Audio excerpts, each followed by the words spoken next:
You've probably heard the phrase, everyone did what was right in their own eyes. But do you know the nightmare that phrase created? In just 12 chapters, the book of Judges documents a cycle of betrayal, brutal warfare, and divine punishment that ends with a massacre and a kidnapped dance floor. By the end of this video, you'll understand why this book is both the most honest and the most terrifying look at human nature you'll ever find. A small request: if these narrations help you unwind, a like or subscribe keeps the channel going. We're always delighted to hear where you're listening from. Now let's start tonight's story. The death of Joshua Abraham had been led by God's voice. Joseph had been led by dreams and providence. Moses had been led by fire and cloud and direct conversation with the Almighty. Joshua had been led by the same, receiving instructions for every major campaign, every significant decision. But now the voice had gone silent. Or rather, the man who had heard it most clearly was now lying beneath the earth of Ephraim, his journey complete, laid to rest in the hill country where his people had settled. The people returned to their tents, the mourning ended. Life resumed its ordinary rhythms. And that was perhaps the most troubling thing of all. For the generation that had entered the land under Joshua knew what it meant to serve the Lord. They had seen his power. They had tasted his provision. They had witnessed miracles that would make the strongest skeptic fall to his knees in wonder. They had crossed the Jordan on dry ground. They had watched the walls of Jericho collapse at the sound of trumpets and shouting. They had pursued their enemies with the confidence that God went before them, that the battle belonged to him, that victory was not a hope but a certainty. But their children? The children who had been born in the land, who had never known the wilderness, who had never tasted manna, who had never seen water burst from a rock or manna cover the ground like frost. The children who had grown up in houses instead of tents, who had planted vineyards and harvested grain in a land flowing with milk and honey.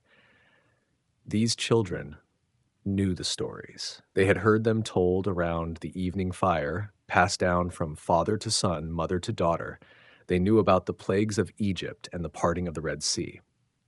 They knew about the giving of the law at Sinai and the 40 years of wandering. They knew about the conquest of Canaan, the battles won, the kingdoms overthrown. But knowing a story is not the same as living it. There is a difference between hearing about the burning bush and standing before it. A difference between being told about the manna and waking each morning to gather your daily bread from the ground. A difference between hearing how God parted the sea and feeling the spray of walls of water on either side as you walk through the deep on dry ground. The elders knew.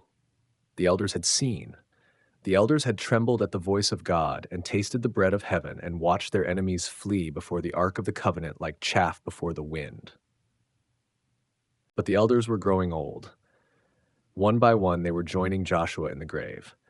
And with each passing, something precious was being lost. Something that could not be written down or preserved in words alone. Something that could only be passed from heart to heart through shared experience, through the living witness of those who had been there.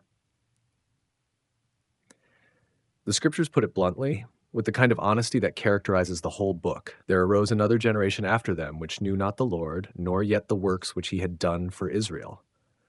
Knew not the Lord, not knew not about the Lord. Not had never heard of the Lord, but knew not the Lord, had no personal acquaintance with him, had never experienced his power firsthand, had never stood in awe of his presence, had only the stories, and stories, however true, are not the same as encounter. This is the great tragedy of faith. Not that it is lost through persecution or opposition, but that it is often lost through simple neglect, through the slow drift of generations, through the comfortable forgetting that comes when the wilderness is behind you and the promised land is your home. The generation that had crossed the Jordan built altars. They remembered. They told the stories. They kept the feasts and observed the Sabbaths and taught their children the commandments. But their children grew up with full bellies and settled lives. They had no need to cry out for deliverance. No enemy at the gates, no wilderness hunger, no desperate prayers for daily bread. They had inherited everything without having to fight for it, without having to trust for it. And so gradually, almost imperceptibly, they began to forget. Not deliberately, not maliciously, just gradually. The way a fire dies when no one adds wood. the way a path disappears when no one walks it, the way a language fades when the next generation speaks a different tongue. The elders noticed. They must have. They watched the young people drifting toward the Canaanite festivals, drawn by the music and the dancing and the excitement. They saw the altars to Baal rising on the high places and the sacred poles to Asherah planted among the trees.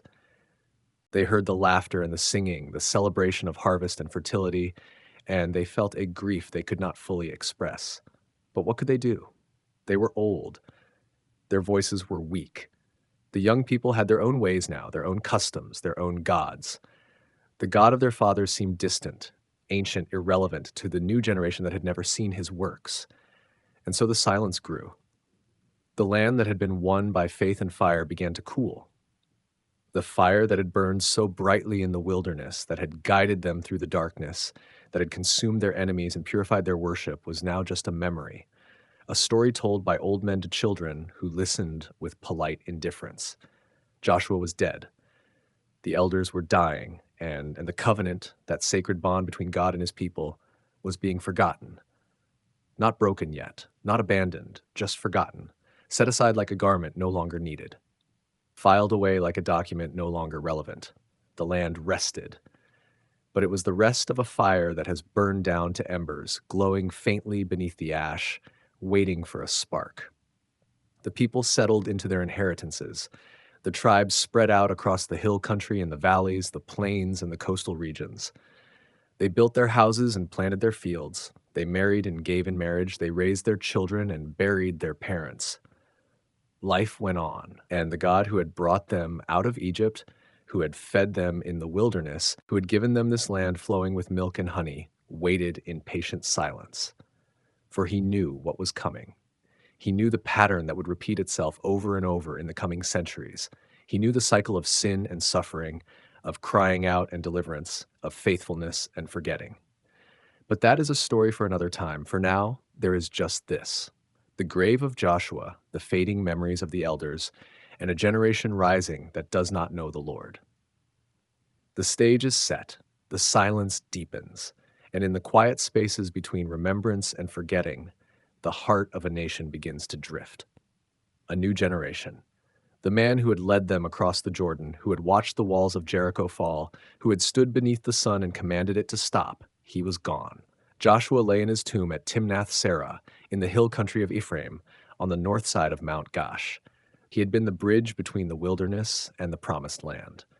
The one who had seen the Red Sea part as a young man, who had climbed the mountain with Moses, who had returned with him bearing tablets of stone while the people danced before a golden calf below. The elders who had served Joshua grew old. We can imagine them gathering the younger generation, sharing what they had witnessed: manna falling from heaven, water bursting from rock, the mighty works of the Lord. But one by one, they too passed into memory. And in their place rose children and children's children who had never seen the sea split, who had never tasted manna, who had never trembled at the voice of God from a mountain wrapped in smoke and thunder. They had heard the stories, of course. Every child heard them. But hearing is not the same as knowing. The new generation knew the land. They knew the fields they had inherited, the cities their fathers had conquered, the vineyards that stretched across the hillsides.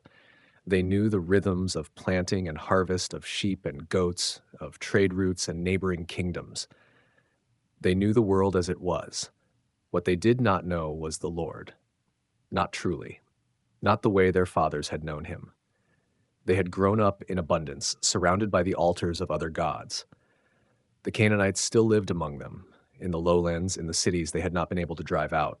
And with the Canaanites came their religion. It started quietly. A curiosity here, an observance there. The god Baal was said to send rain, and rain was everything in this land. Without it, the crops withered, the wells ran dry, the flocks starved. Baal's worshippers danced and prayed on the high places, and when the spring rains came, they gave him credit. Ashtoreth, the goddess of fertility, promised children, large families, prosperity. Her shrines dotted the countryside, marked by sacred poles and stone pillars. The rituals were seductive, full of music and movement, of festivals that celebrated life itself. And the Lord, he was the God of their fathers, the God of the wilderness. the God of the past. Slowly, almost imperceptibly, the people of Israel drifted. They did not abandon the Lord all at once. That is not how such things happen. They simply made room. A little space for Baal here, a nod to Ashtoreth there. They worshipped at the high places, as the nations around them did. They brought offerings to the shrines. They consulted the local priests and prophetesses, and in doing so, they forgot. The covenant made at Sinai, that sacred bond between God and his people, grew thin. The laws given to Moses became inconvenient. The commandments that had shaped their identity as a separate nation, holy and set apart, began to chafe. Why should they be different from the people around them? Why not worship like everyone else? The new generation answered that question with their feet.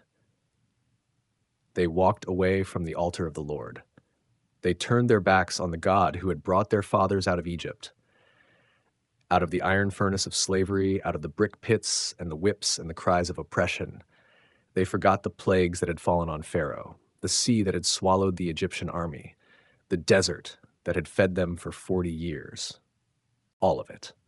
The whole magnificent story, and they let it slip away. It was not a single dramatic moment. No great renunciation was proclaimed. There was no ceremony of rejection, no public declaration that they no longer believed.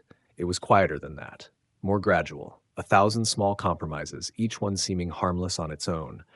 A festival observed at a Canaanite shrine, a sacrifice offered to Baal for good weather, a sacred pole erected in honor of Ashtoreth, a whispered prayer to a local deity in a moment of fear. And then, one day, the Lord was no longer first in their hearts, perhaps not even second, perhaps not even present at all. They forsook him. The scriptures say it plainly, without embellishment. They forsook the Lord God of their fathers, the God who had brought them out of Egypt. They followed other gods, the gods of the peoples around them. They bowed down to them. They provoked the Lord to anger. That last phrase carries weight. It suggests a relationship, a real one, not a distant transaction. You can only provoke someone who cares. You can only anger someone who is invested in you. The Lord's anger was not the petulant fury of a proud deity. It was the grief of a father whose children had turned away, the ache of a husband whose beloved had been unfaithful. Because the covenant between God and Israel was often described in those terms as a marriage, and Israel's idolatry was nothing less than adultery. The Baals and Ashtoreths were not just alternative gods. They represented an entirely different way of being.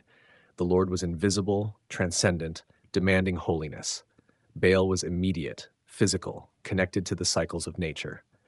Ashtoreth promised fertility in ways that were tangible and direct. The worship of these gods involved practices that the Lord's law expressly forbade: sacred union with priestesses, offerings of firstborn sons, ritual self-harm, and yet the people embraced them. It is tempting to judge them, to wonder how they could be so foolish, so faithless. But perhaps the better question is, how does any generation lose what their fathers knew? How does faith become mere history?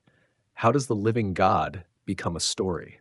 The answer lies in the nature of memory and experience. The generation of Joshua had seen God act. They had walked through walls of water. They had eaten bread from heaven. Their faith was built on the bedrock of their own senses. Their children had only the reports, secondhand accounts, stories told around the fire, growing dimmer with each telling. The God of their fathers was real, but was he real to them? Was he present in the fields and the markets and the beds where they lay at night? Baal was present. Baal was here. The high places were crowded with worshipers, the rituals vibrant and alive. And so the new generation made their choice, not consciously perhaps, not deliberately, but they made it all the same. They left the Lord who had redeemed them. They embraced the gods of the peoples around them. They worshipped the work of their own hands, idols of wood and stone, carved by craftsmen, overlaid with gold. The anger of the Lord burned against them. But this is not the end of the story. This is not even the middle. It is the beginning, the first turn of a cycle that will repeat for generations.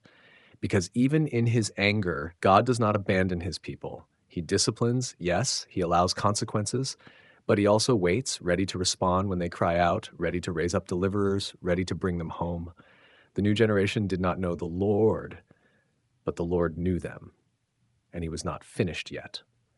The pattern of sin and deliverance. The oppression is not gentle. It is not philosophical. It is brutal and economic and constant. The enemy takes the harvest. The enemy takes the flocks. The enemy takes the sons and daughters as tribute. The people who once conquered Canaan now hide in caves and dens, afraid to show their faces in the fields. They cry out under the weight of their suffering. And here is the second beat. They remember. In the darkness of the caves, in the silence of the empty storehouses, in the grief of mothers who have lost their children to the raiders, they remember the God of their fathers. They remember the stories. They remember the sea. They remember the manna.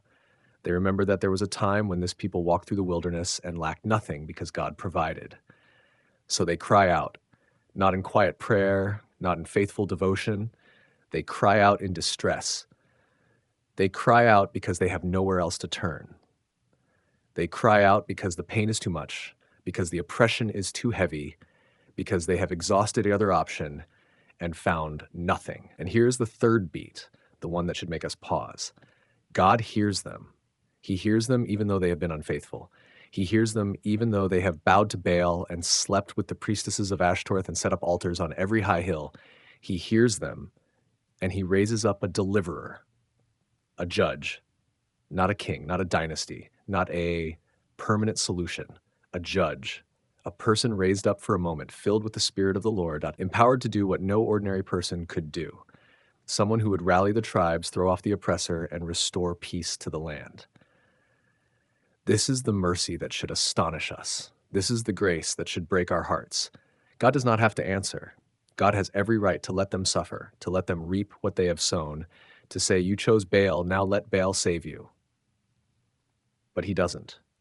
He raises up a judge. He sends a deliverer. He responds to their cry with compassion again and again and again. The judge rises, the judge leads, the judge defeats the enemy, and the land has rest. But here's the heartbreak hidden in the cycle. The rest is temporary. The judge dies, and with the judge's death, the memory fades. The generation that witnessed the deliverance, the generation that saw the enemy routed, the generation that tasted peace, they pass on. And their children, born into safety, born into abundance, born into a land at rest, they do not know the Lord. They do not know what he did for their fathers, and they do evil again. But here's what makes this cycle so devastating. Each time the people turn away, they go further. Each time they abandon the Lord, they sink deeper into the worship of the surrounding gods. They do not merely return to where they were before. They exceed it.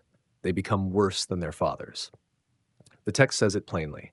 After each judge dies, they corrupt themselves more than their fathers had. The trajectory is not circular. It is downward. Each generation inherits the rebellion of the previous one and adds to it. The cycle spins, but it also descends, like water going down a drain, like a stone rolling downhill, gathering speed, gathering darkness. Why does this happen? Why does the cycle hold so firmly? Think about what the people are actually doing. They are not just forgetting God. They are forgetting who they are. Their identity, their history, their very existence as a people is bound up in the story of what God did for them. When they forget the story, they lose themselves. They become like every other nation, chasing every other god, living like every other people. And the tragedy is that they do not see it. They think they are being sophisticated, adapting to their circumstances, fitting in with the neighbors. They think the old ways are outdated, the old God is irrelevant, the old story is just a story. So they trade their inheritance for a bowl of stew, their birthright for a moment of belonging, their identity for a season of comfort. The pattern is set. The wheel is turning. And it will turn through all the pages of this book, through judge after judge, through deliverance after deliverance, through fall after fall. But here is the thread that holds through all of it. Through every cycle, through every rebellion, through every cry of distress, God remains. He does not give up on them. He does not wash his hands of them. He keeps raising up deliverers. He keeps responding to their cries. He keeps making a way where there seems to be no way. The pattern is not just about Israel's failure. It is about God's faithfulness. The people are unfaithful, but God is faithful. The people forget, but God remembers. The people turn away, but God keeps his covenant generation after generation, even when they do not deserve it. And that is the mystery at the heart of this book, a people who cannot keep their promises, bound to a God who always keeps his. A people who keep falling, bound to a God who keeps lifting them up. A people who keep forgetting, bound to a God who never forgets. The cycle will continue. The judges will come and go. The land will have rest, and then it will lose that rest. The people will cry out, and God will answer over and over and over again. But before we move to the first judge, before we meet the deliverers who will rise and fall through these pages, we need to understand the rhythm. We need to feel the weight of this pattern. We need to see it for what it is. Israel is not being punished randomly. Israel is not being abandoned. Israel is being shaped, tested, refined through the very cycle that seems to be destroying them. Every fall teaches them something about their need. Every deliverance teaches them something about God's power. Every judge points forward to a deliverance that will not be temporary, a judge who will not die, a kingdom that will not end. The pattern is set. The wheel is turning. And in the turning, in the falling, in the crying out, in the being saved, the story of God's patient love is being written across the centuries. The people will not learn the lesson in this book. They will keep repeating the same mistake, generation after generation. But the lesson is being recorded. The cycle is being documented. And somewhere in the depths of the pattern, a promise is being prepared that will break the cycle forever. But that is still far away. For now, the cycle grinds on. The land has rest. The people forget. The enemy comes. The people cry out. God raises a judge, and the pattern begins again. Othniel, the first judge, goes, "For 8 years the people served him. For 8 years they bowed beneath the weight of foreign rule. For 8 years they remembered what it was like to be free and found the memory unbearable." There is something profound about suffering. It strips away pretense. When the crops fail and the tribute collectors come, when the soldiers of a foreign king march through your streets and take what they please, when your children grow up knowing only the shame of servitude, the questions begin to surface. Questions buried beneath the busyness of daily life. Questions silenced by the noise of idol worship and the empty promises of false gods. Is this what we traded for the presence of the Lord? Was the worship of Baal worth this? Was the grove of Ashtoreth worth the loss of our freedom? And in their distress, they cried out. The text tells us simply, the Israelites cried out to the Lord, but those words carry a weight that transcends their simplicity. This was not a casual prayer offered in passing. This was the desperate, anguished cry of a people who had hit rock bottom, the cry of a people who had nowhere else to turn, the cry of a people who finally understood that their suffering was not an accident of fate, but the consequence of their own choices. God heard their cry. He always did. There is a beautiful truth woven through the pages of this ancient book, a truth that speaks across the millennia to every generation. God is faithful even when we are not. He does not abandon his people, even when his people abandon him. His anger may flare against their sin, but his love for them never dims. He disciplines, yes, but he also delivers, and so he raised up a deliverer. His name was Othniel, the son of Kenaz, the younger brother of Caleb. Caleb of the tribe of Judah, Caleb who had stood with Joshua when the spies returned from the land of Canaan, Caleb who had said with bold faith, "We can take the land," while the others trembled in fear. The blood of that faithful spy ran through Othniel's veins. The courage of that bold warrior was part of his inheritance. Othniel was not a perfect man. The text does not paint him as a flawless hero, but he was a man of faith, a man who knew the Lord, a man who understood that the God of Israel was not a distant deity to be worshipped from afar, but a living God who acted in the lives of his people. The Spirit of the Lord came upon him. That simple phrase is loaded with meaning. It speaks of empowerment, of divine enablement, of a man being filled with something beyond his natural capacity. Othniel did not go to battle in his own strength. He went in the strength of the Lord. He did not rely on his own wisdom or skill. He relied on the Spirit that had come upon him. He rose up, he rallied the people, and he went to war against the king of Mesopotamia. The details of the battle are sparse. The text does not give us the number of soldiers on either side. It does not describe the strategy, the weapons, the terrain. It simply tells us that the Lord gave Cushan-Rishaim into Othniel's hand. The victory was not Othniel's. it was the Lord's. Othniel was merely the instrument, the vessel through which God's deliverance flowed. And there is profound wisdom in this, for the people of Israel needed to learn again and again and again that their deliverance came from the Lord, not from their own strength, not from their own righteousness, not from the power of their armies or the wisdom of their leaders. Their deliverance came from God. It always had. It always would. The yoke of Mesopotamia was broken. The tribute collectors went home. The soldiers of the foreign king marched back to their distant lands, their conquest undone, their power shattered, and the land of Israel breathed again. The fields that had been harvested for another king now yielded their bounty to their rightful owners. The streets that had been quiet with fear now rang with the sound of celebration. The people who had been silent in their suffering now lifted their voices in praise. The land had rest for 40 years. 40 years. A full generation. Time enough for the children born in the shadow of oppression to grow up in the light of freedom. Time enough for the scars of servitude to heal. Time enough for the people to rebuild their lives, to restore their communities, to rediscover the joy of living under the blessing of God. 40 years of peace, 40 years of prosperity, 40 years of worshiping the Lord in the land he had given them. But the seeds of future failure were already planted. For the generation that had cried out to the Lord in their distress was not the generation that would serve him in their prosperity. The children who grew up in the freedom that Othniel won, would they remember the lessons their fathers learned? Would they hold fast to the God who had delivered them? Or would they too drift away, seduced by the gods of the surrounding peoples, lured by the empty promises of a world that did know the Lord? The text does not tell us much about Othniel's rule. It does not give us the details of his judgments, his decisions, his leadership, but we know that he led with wisdom. We know that the people followed him, and we know that as long as he lived, the people remained faithful to the Lord. There is a lesson here that spans the ages. The presence of godly leadership makes a difference. When Othniel was alive, when his influence was felt, when his example was before the people, they stayed on the path. They worshiped the Lord. They walked in the ways of their fathers.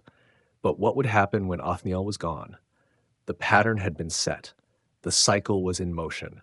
And the text, with its brutal honesty, prepares us for what comes next. For the people would not remain faithful forever. The peace would not last. The rest would be broken. But that is a story for another time. For now, let us rest in the peace that Othniel brought. Let us breathe in the air of freedom that he won. Let us sit beneath the vines and fig trees of a land at rest, a land that has been delivered from the hand of the oppressor. The sun sets over the hills of Judah. The harvest is gathered. The children play in the streets, and the people of Israel, for a time, remember what it means to be free. The Spirit of the Lord has moved. The deliverer has arisen, and the land is at peace. For 40 years the land had rest. Ehud and the Moabite oppression. The Benjamites were known for something unusual. The tribe had a tradition of left-handed warriors, men who could fight with either hand, who surprised their enemies with unexpected angles of attack. Ehud carried this gift. He was the son of Gera, a Benjamite with a talent that most men saw as a disadvantage. But in this story, it becomes the key to everything. Ehud made himself a weapon, a two-edged sword, about a cubit long. That's roughly the length of a man's forearm. Small enough to hide, sharp enough to kill. He strapped it to his right thigh under his clothing. A right-handed man would wear his sword on the left side. So when Ehud approached the Moabite court, the guards would pat his left side, find nothing, and wave him through. They never thought to check the right. That's the thing about assumptions. They open doors. Israel sent Ehud to deliver tribute to King Eglon. This was the ritual of the oppressed, bringing gifts to the conqueror, hoping to buy another season of peace. Eglon had ruled from the city of Palms, the fertile region near the ruins of Jericho, and his grip on Israel grew tighter each year. Ehud carried the payment with him, silver probably, grain perhaps, the wealth of his people, offered to a king who had taken so much already. He presented himself before the king, and he delivered the tribute. Then he turned to leave, but something stopped him. The text says he went as far as the stone quarries near Gilgal, and there he turned back. He had unfinished business. He sent word to the king, "I have a secret message for you, O king." Eglon was curious. He was also arrogant. He dismissed his attendants, sending them out of the upper chamber of his palace.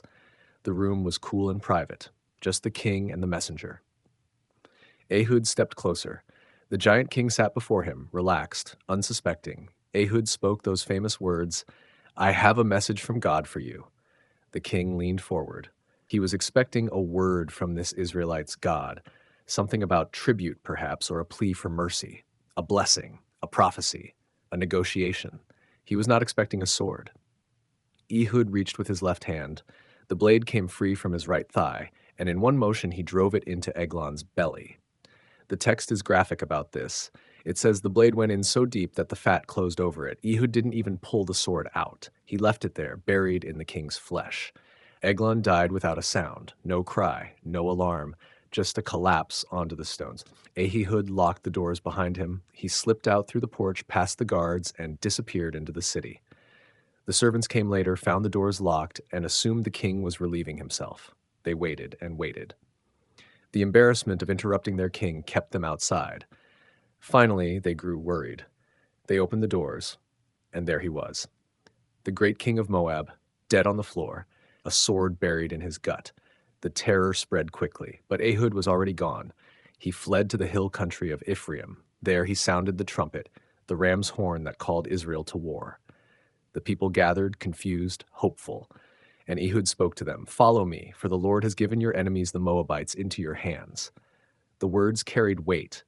This was not a call to a hopeless rebellion. This was a declaration of victory. The king was dead. The head was cut off. Now the body just needed to fall. The Israelites descended from the hills and seized the fords of the Jordan. This was the strategic move.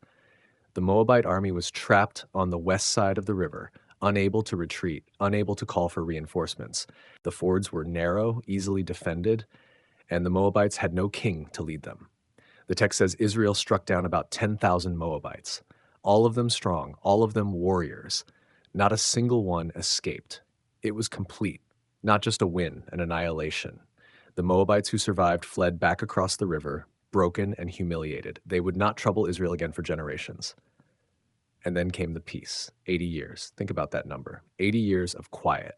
80 years of harvests and weddings and children growing up without knowing war. 80 years is more than a lifetime for many. It's the span of a full generation and then another. There's something deeply human about this story. It's not about armies clashing or grand strategy. It's about a single moment of courage, a single unexpected weapon, a single man who refused to accept that things had to stay the way they were. Ehud wasn't a prophet. He wasn't a priest. He wasn't even particularly famous before this moment. He was just a man from a small tribe with a physical quirk that everyone saw as a disadvantage. But God used that quirk to bring down a tyrant, the left hand, the hidden blade, the locked door, the king's own arrogance. Every detail mattered. Every piece fit together like a puzzle designed before the beginning of time. And when it was over, the people of Israel didn't just survive.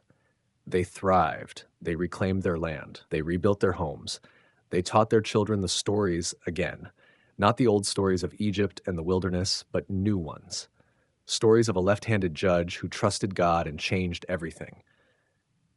It's easy to skip past 80 years of peace. It's easy to assume the story ends with the battle, with the trumpet call, with the Moabites fleeing across the river. But the peace is part of the point. God didn't just rescue Israel from oppression. He gave them time. Time to remember. Time to rebuild. Time to teach their children who he was and what he had done. The vines grew heavy with grapes. The flocks multiplied on the hillsides. The roads were safe to travel. And in the evenings around the fires, the fathers told their sons about the day a left-handed man walked into a king's palace and changed the course of a nation. Ehud returned to his home, to his people, to the quiet life of a judge who had done what God asked. He judged Israel until the day he died, and then, as always happens, a new generation rose, and they forgot, and the cycle began again. But that's another story. Shamgar and the Philistine threat. And then the Philistines came. They came like water seeping through cracks. Small settlements along the coastal plain, then trade routes, then fortified towns. And then came Shamgar. Shamgar, son of Anath. The weapon he used tells us more than any genealogy could. An ox goad, a long wooden pole tipped with iron to prod cattle, fitted with a flat blade to scrape mud from the plow, a farmer's tool, not a sword, not a spear, not even a proper weapon of war. And with this tool of the fields, Shamgar struck down 600 Philistines. Alone or with a small band, he cut through 600 armed soldiers with nothing but a cattle prod. Think about what that means. The Philistines brought iron. They brought tactics. They brought the full weight of a military machine that had conquered islands and coastal kingdoms. And against all that, the God of Israel raised up a farmer with a stick, not a general, not a king, not a man trained from birth in the arts of war. A farmer. The pattern is almost humorous if you have the eyes to see it. The Lord does not choose the mighty. He chooses the available. He chooses the willing. He chooses the man standing in the field with the ox goad in his hand when the enemy comes marching over the hill. Shamgar's victory broke the Philistine hold on the land.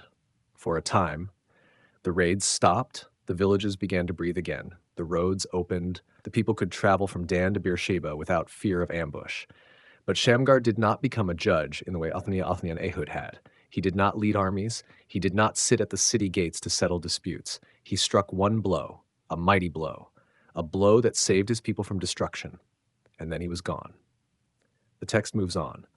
The next verses introduce a new crisis, a new enemy, a new judge. Shamgar's name is not mentioned again. No one sings his song. No one builds a monument to his memory. He is remembered only in this single verse, this single flash of light in the darkness. But perhaps that is the point. Shamgar teaches us something that the longer stories cannot. He teaches us that deliverance does not always come in grand packages. Sometimes it comes in a single moment, a single man, a single blow struck at exactly the right time. The Philistines were not defeated forever. They would return. They would oppress again. They would become the great enemy of Israel for generations to come, the people who would one day take Samson's eyes and chain him to the grinding stone. But not yet. Not today. Today, a farmer stood in a field with his ox goad and did what armies could not do. He pushed back the darkness. He bought his people time. He gave them room to breathe. And then he walked back to his fields. There's a quiet heroism in that. A heroism that does not seek glory or position or lasting fame, a heroism that simply is what needs to be done when the moment demands it. Shamgar did not ask to be a judge. He did not seek the mantle of leadership. He saw his people suffering, saw the enemy pressing in, and he acted with the tool he had in the place where he stood. The text calls him Shamgar, son of Anath, and tells us he saved Israel. That is his entire biography. That is his entire legacy. But what a legacy it is. When the scribes compiled the book of Judges, they could have left Shamgar out. His story is barely 2 verses long. He has no genealogy, no tribe, no dramatic call from God. He is a footnote in the larger narrative of Israel's struggles, but they kept him in. They kept him because his story matters. They kept him because the people of Israel needed to remember that God could raise up deliverers from anywhere, from anyone, from the most unlikely places. They kept him because his story is a promise that when the enemy comes, when the darkness presses in, when all seems lost, God can raise up a deliverer, not from the palaces, not from the armies, but from the fields, from the roads, from the ordinary places where ordinary people live their ordinary lives. The ox goad became a weapon because a man was willing to use it. The farmer became a warrior because his people needed him to be. And Israel was saved. Not forever, not completely, but saved nonetheless. The Philistine threat would continue. The cycle would continue. Israel would sin again, suffer again, cry out again, and God would raise up another deliverer. The story of Judges is a story of repetition, of the same pattern playing out again and again, like a wheel that stopped turning. But within that repetition, there are moments of light. Shamgar is one of those moments, a brief flash, a single verse, a man with a stick who stood against the iron of the Philistines and would not back down. The land had rest. For how long, we do not know. The text does not tell us. But there was rest. There was peace. There was a season of quiet before the next storm gathered. And the people of Israel for a little while could sleep without fear. That is what Shamgar gave them. That is what he gave us. A reminder that deliverance can come from anywhere, that the most ordinary tools can become extraordinary weapons, that one person in the right place at the right time can change the course of history. The Philistines would come again. They always come again. But they would remember the man with the ox goad. They would remember the field where their soldiers fell. They would think twice before pressing too far into the hill country. And Israel would remember too. They would remember that when they cried out, God heard. When they needed a deliverer, God provided. Even if that deliverer came in the form of a farmer with a stick and a story barely long enough to fill 2 verses. Shamgar, son of Anath, judge of Israel, deliverer of his people, a man of few words and fewer monuments, but his blow echoed through the generations. His courage became a memory that sustained the people through darker days. His example stood as a quiet testimony that the God of Israel could use anyone, anything, any tool to accomplish his purposes. The ox goad hangs in no museum. No statue marks the place where Shamgar stood, but his story lives on, carried in the sacred text, whispered in synagogues and churches, read in quiet moments by people who need to hear that deliverance can come from anywhere, even from a farmer in a field, even from a stick, even from a man whose name we barely know, but whose act of courage saved a nation. The land had rest. The Philistines pulled back, the villages rebuilt, the fields were planted again. And somewhere in the quiet of the Judean hills, a farmer leaned on his ox goad and watched his cattle graze. His work was done. For now. Deborah and Barak.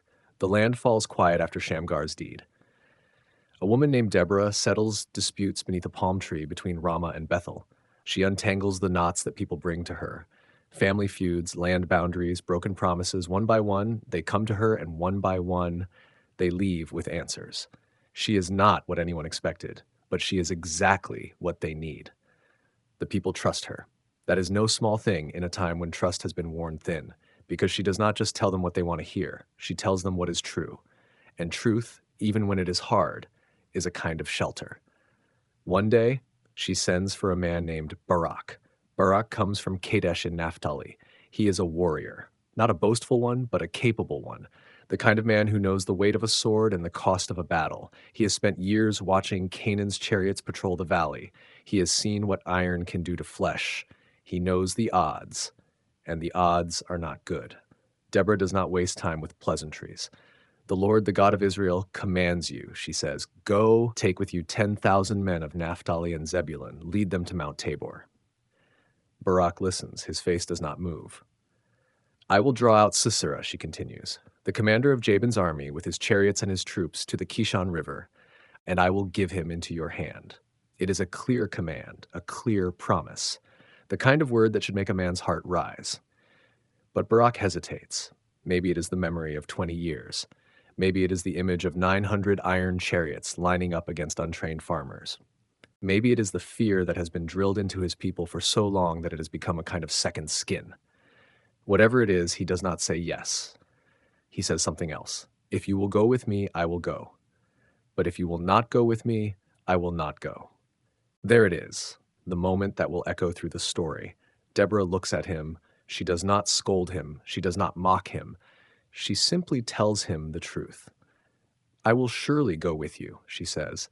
Nevertheless, the road you are walking will not lead to your honor, for the Lord will sell Sisera into the hand of a woman, not a warrior, not a commander, a woman. Barak hears the words. He understands what they mean. The glory he might have carried will belong to someone else, someone he does not know yet, someone whose name he has never spoken. He accepts it, because the alternative is worse. The alternative is staying under Jabin's heel for another 20 years. The alternative is watching his children grow up the way he did. Flinching, bowing, enduring. So he goes. The call goes out to Naphtali and Zebulun, 10,000 men.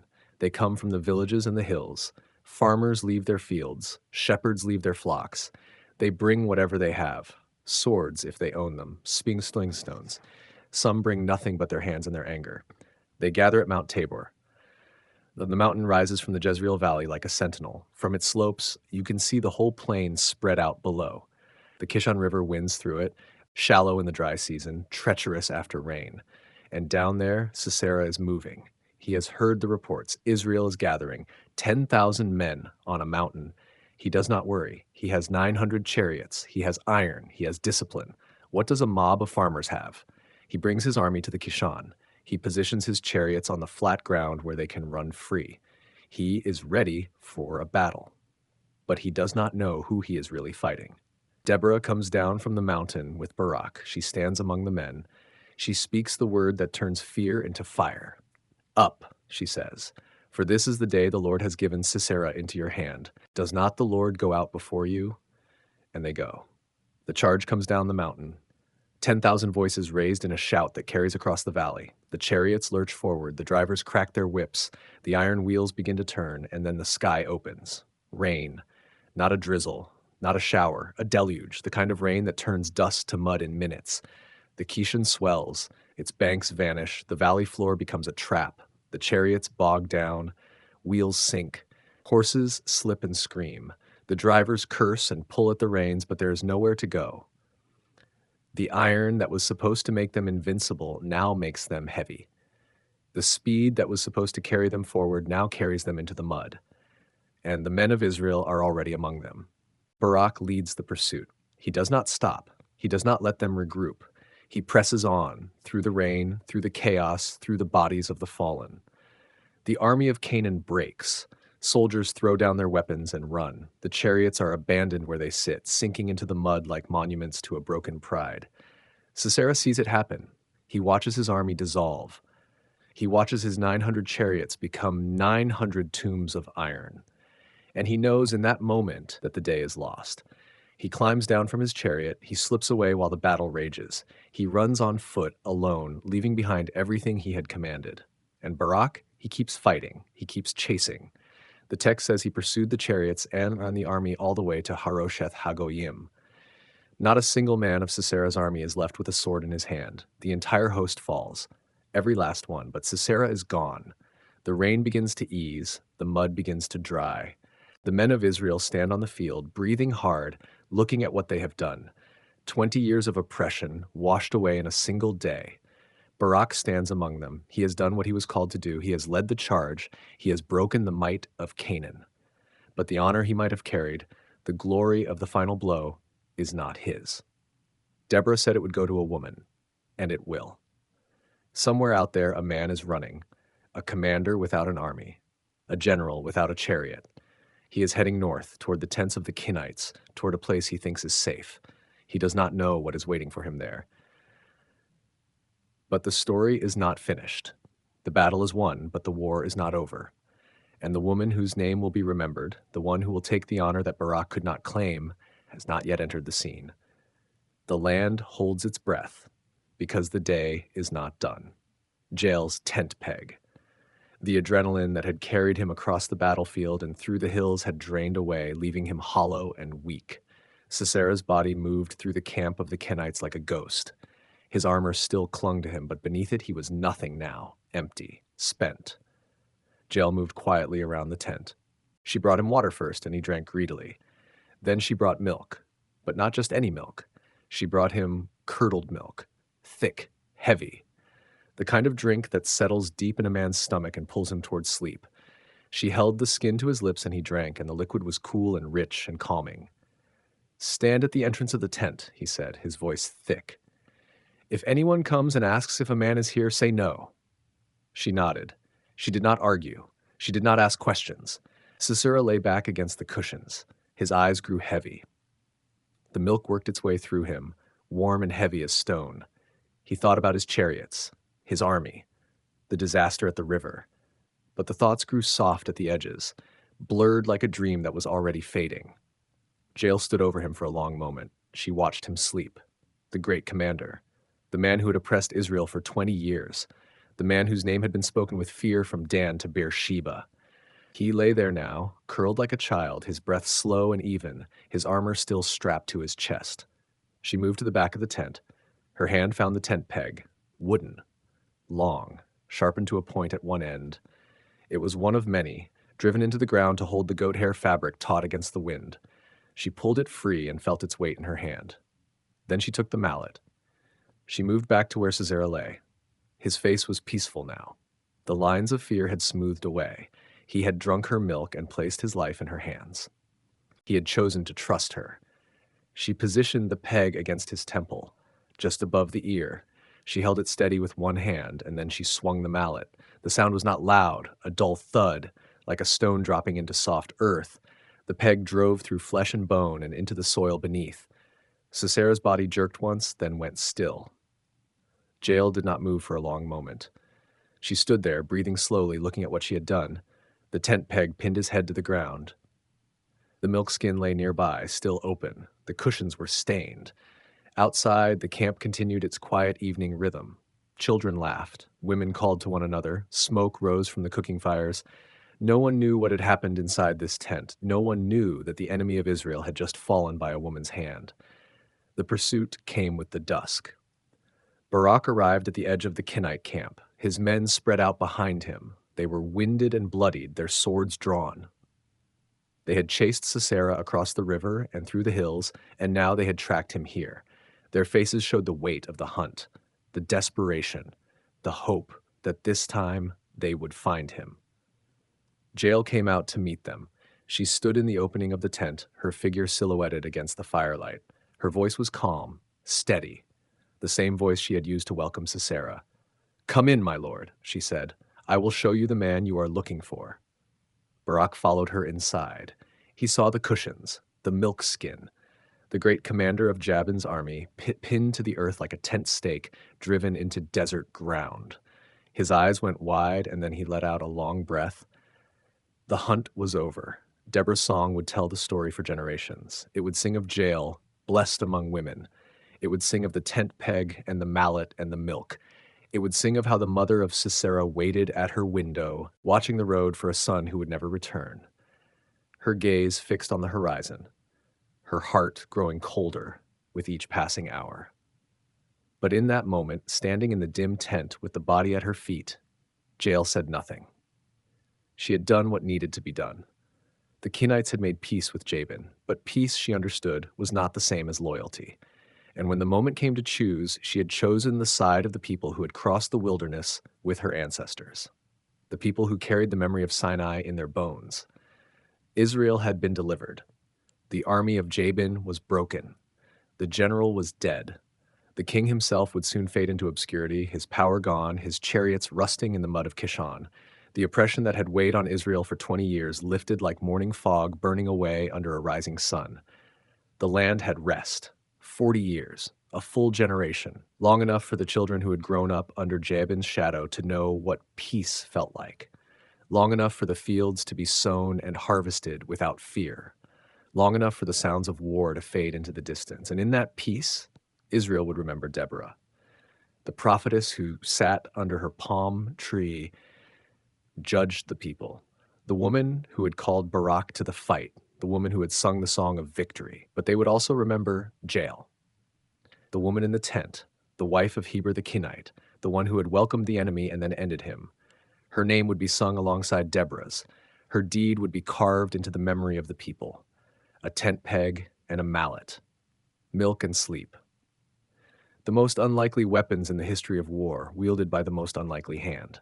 Because sometimes deliverance does not come from soldiers marching in formation. Sometimes it does not come from the sword raised high in battle. Sometimes it comes from a quiet place, from a woman's hand, from a moment of trust turned to judgment, from the spaces where no one thought to look for salvation. The land had rest for 40 years, but the rest would not last forever. The children of that peace would grow up without knowing the weight of Sisera's chariots. They would grow up without the memory of rivers running with blood and the desperate flight of a dying general. They would grow up soft, forgetful, ready to turn again to the gods of the peoples around them. The cycle was not broken, it was only paused. For now, the vineyards grew heavy with grapes. The olive trees bent under their fruit. The women sang at the wells, and the men returned from the fields before dark, and no one watched the horizon for dust and iron and the sound of approaching chariots. The land had rest, and in the quiet of that rest, the people of Israel began to forget. They forgot the taste of fear. They forgot the weight of oppression. They forgot the songs of Deborah and the courage of Jael. They forgot, but that is a story for another time. For now, there is only the peace, the long, deep peace of a land that has been delivered, the peace that comes after the storm, when the rivers run clear and the fields are green and the people can finally sleep without dreaming of war. The land had rest for 40 years, and the people slept. Gideon and the altar of Baal, he had no army, no weapons, no strategy, no experience. He was nobody, and he knew it. But the Lord said, I will be with you, and you will strike down all the Midianites together. One promise. That was all. The same promise he had made to Moses, to Joshua, to every judge before. The promise that did not depend on the strength of the person receiving it, but on the presence of the one making it. Gideon still wavered. He asked for a sign, not once but twice. First, he brought an offering of meat and bread, and the angel touched it with his staff, and fire consumed it. Then, when the angel vanished, Gideon realized who he had been speaking to, and terror seized him. But the Lord said to him, Peace, do not be afraid. You are not going to die. And in that moment, Gideon built an altar. He called it, The Lord is Peace, a name that would echo through the centuries, a name that acknowledged the one who had calmed his shaking heart. But the night was not over. The Lord had a command for Gideon, and it was a dangerous one. Take your father's second bull and destroy the altar of Baal that belongs to your father, and cut down the Asherah pole beside it. Then build a proper altar to the Lord your God on the top of this height, and offer the second bull as a burnt offering on it. This was not a small request. This was a declaration of war. Not against the Midianites, not yet, but against the idolatry that had infected Gideon's own household. The altar to Baal was not some distant shrine. It was in his father's yard. The Asherah pole stood beside it, a symbol of the fertility goddess that the people had embraced. Gideon's own family was complicit in the sin that had brought the Midianites down on Israel. And the Lord was asking Gideon to tear it all down. Gideon took 10 men with him, 10 servants, 10 companions who must have wondered if he had lost his mind. They moved under the cover of darkness because the fear of the townspeople was real, and the consequences of being caught were fatal. They tore down the altar of Baal. They chopped down the Asherah pole. They built a new altar to the Lord, and they offered the sacrifice. Morning came, and with it, outrage. The men of the town gathered at Joash's house. They demanded that Gideon be brought out to die. They had seen what he had done. They knew who had done it, and they were furious, not that Baal had been dishonored, but that their comfortable compromise had been shattered. Joash, Gideon's father, stood before them, and he spoke words that must have stunned the crowd. Are you going to plead Baal's cause? Are you trying to save him? Whoever fights for him shall be put to death by morning. If Baal really is a god, he can defend himself when someone breaks down his altar. That was the turning point. Joash, who had kept both altars, who had hedged his bets between the God of Israel and the God of Baal, made a choice. He refused to kill his son. He refused to defend a God who could not defend himself, and he gave his son a new name, Jerubbaal. Let Baal contend against him. It was a taunt, a challenge, a declaration. If Baal was real, let him fight back. If Baal had power, let him use it. But the silence from the altar of Baal was deafening. And in that silence, the people of Ophrah began to understand something that Gideon had learned in the winepress. The false gods do not answer. They cannot answer. They are wood and stone, the work of human hands. And when they are challenged, they are exposed for what they are, nothing. Gideon stood in the ruins of his father's altar, covered in the ashes of the Asherah pole, and he heard the whispers of his new name, Jerubbaal, the one who fought Baal, the one who was not afraid. But he was still afraid. He was still unsure. He was still a man who needed to know that the God who had spoken to him in the winepress was real, and that the promise of deliverance was true. So he asked for another sign. He put out a fleece of wool on the threshing floor. He asked that the fleece be wet with dew while the ground around it stayed dry, and in the morning it was so. Then he asked for the opposite. He asked that the fleece stay dry while the ground was wet with dew, and in the morning it was so. Some have read this as a lack of faith, but maybe it was something else. Maybe it was the careful, cautious heart of a man who knew that leading Israel would cost lives, and he wanted to be absolutely certain that the Lord was with him before he took that first step. The Lord did not rebuke him. The Lord did not punish him for asking. The Lord met him where he was, gave him the assurance he needed, and prepared him for what was coming. because what was coming was bigger than Gideon could imagine. The Midianites were gathering. The enemy was massing in the valley of Jezreel. An army of thousands, with their camels and their kings, was preparing to crush Israel once and for all. And Gideon, the man who had been threshing wheat in a winepress, the man who had torn down his father's altar in the night, the man who had been called a mighty warrior when he felt like anything but, Gideon was about to find out what that name really meant. The Spirit of the Lord came upon him, and he blew the trumpet, and he sent messengers to the tribes of Manasseh, Asher, Zebulun, and Naphtali. And they answered the call. Thousands of men gathered around him, ready to fight. But the battle was not going to be won by numbers. The battle was not going to be won by swords. The battle was going to be won by faith and by a God who delights in using the weak to shame the strong. Gideon stood at the head of his army, looking out at the valley, and he did not know yet that God was about to strip that army down to almost nothing. He did not know that the victory would come not by might, nor by power, but by jars and torches and trumpets. He only knew that the altar to Baal was rubble behind him, and the altar to the Lord was built. He only knew that his father had stood with him, and his people had seen the false god fall silent. He only knew that the God who had spoken to him in the winepress was with him, and that was enough. For now. Gideon's 300. Gideon moves among his men. He has given them each a trumpet, a clay jar, a torch hidden inside the jar. Strange weapons for a battle. But this is a strange battle. He stops before each man, places a hand on his shoulder, and speaks the same words. Watch me. Do exactly as I do. When I blow my trumpet, you blow yours. When I shout, you shout. And when I break my jar, you break yours. They nod. They do not understand. But they follow. The plan is simple. The execution is everything. 300 men divided into 3 companies approach the camp from 3 directions. They move in the darkness, silent as shadows, each man clutching his jar, his trumpet, his torch, hidden within the clay.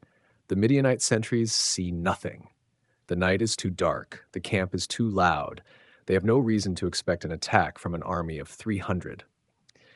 Gideon reaches his position. He can see the edge of the camp, the tents stretched before him, a sea of fabric and firelight.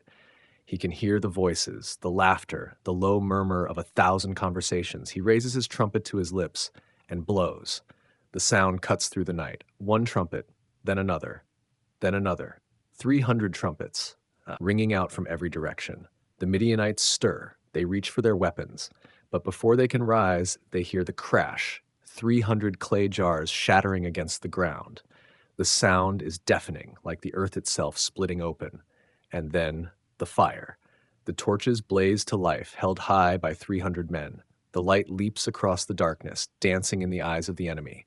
The camp is ringed with flame. And then the shout. 300 voices, ragged and fierce and desperate, for the Lord and for Gideon. The Midianite camp erupts into chaos. Men stumble from their tents, blind and confused. They see fire on every side. They hear trumpets and shouts. They do not know how many attackers surround them. They do not know that only 300 men have come. In the panic, they strike out at shadows. They swing their swords at movement, at sound, at anything that moves. And in the madness, they strike each other. The valley becomes a slaughterhouse. Brother kills brother. Comrade kills comrade. The confusion is total. The Midianites flee into the night, trampling their own tents, abandoning their camels, their supplies, their wounded. They run east toward the Jordan, desperate to escape the fire and the trumpets and the impossible shout that still echoes in their ears. Gideon does not let them run far. He sends messengers to the hill country of Ephraim, calling out the men of that region. Come down against the Midianites, seize the waters of the Jordan before they reach them. The Ephraimites respond. They take the fords, cutting off the escape route. They capture 2 Midianite leaders, Oreb and Zeb, and bring their heads to Gideon. But the 2 kings of Midian, Zebah and Zalmunna, escape. They flee across the Jordan with 15,000 men, the remnant of a vast army. Gideon crosses the river with his 300.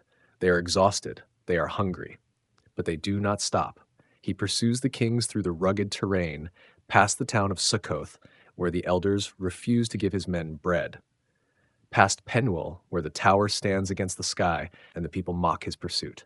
Gideon presses on. The trail is clear. The kings are ahead, but they are slowing. Their army is breaking apart. Men desert in the night, slipping away into the hills. By the time Gideon catches them, they have only a fraction of their force left. The battle is brief. The kings are captured.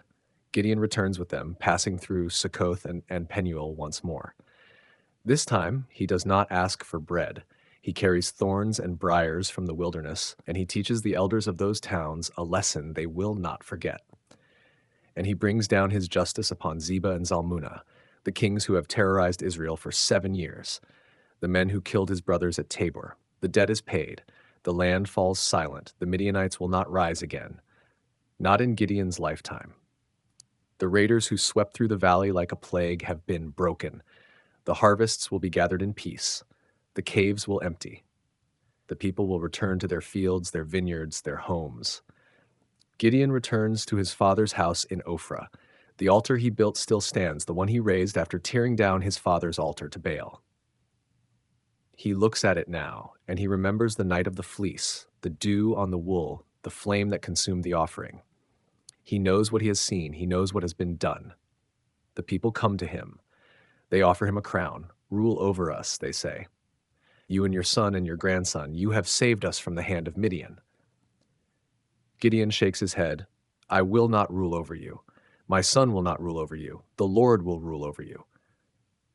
He sends them away, but he makes one request. He asks for the gold earrings taken from the fallen enemy. The people give them willingly. He uses the gold to make an ephod, a priestly garment, and he sets it up in his city. The ephod becomes a snare. The people come to worship it. They bow before the work of gold, forgetting the God who gave the victory. Gideon does not see the danger. Or perhaps he does, but he cannot bring himself to tear it down. The land has rest for 40 years. The harvests are gathered. The children grow. The old men tell stories of the night of trumpets and jars, the night when 300 men routed an army of thousands. And Gideon lives out his days in Ophrah, a man of many wives, many sons, many fields. The warrior who was called a mighty warrior before he ever lifted a sword. 40 years of peace, a generation of quiet. The people forget the terror of the Midianite raids. They forget the fear that drove them into caves. They begin to look at the ephod in Ophrah, the gold that shines in the sun, and they wonder if perhaps the power was in the metal all along. Gideon dies. He is buried in the tomb of his father Joash in Ophrah of the Abiezrites. The land mourns. But the lesson does not last. The cycle will turn again. The people will stray. The altars to Baal will rise once more, and the sons of Gideon will tear each other apart over the crown he refused. But that is a story for another time. For now, the land is at rest. The valley of Jezreel lies quiet under the sun. The wheat grows tall, the vines bear fruit, and the memory of 300 men hidden in the dark with trumpets and jars and torches fades slowly into legend. Abimelech's rise and fall. It is a prayer, a warning, a prophecy, and then Jotham flees. He runs to Beer, far from his brother's reach. He survives, but his words hang in the air like smoke. For 3 years, Abimelech rules. 3 years of tyranny. 3 years of fear. 3 years of a man who took power through blood and held it through terror.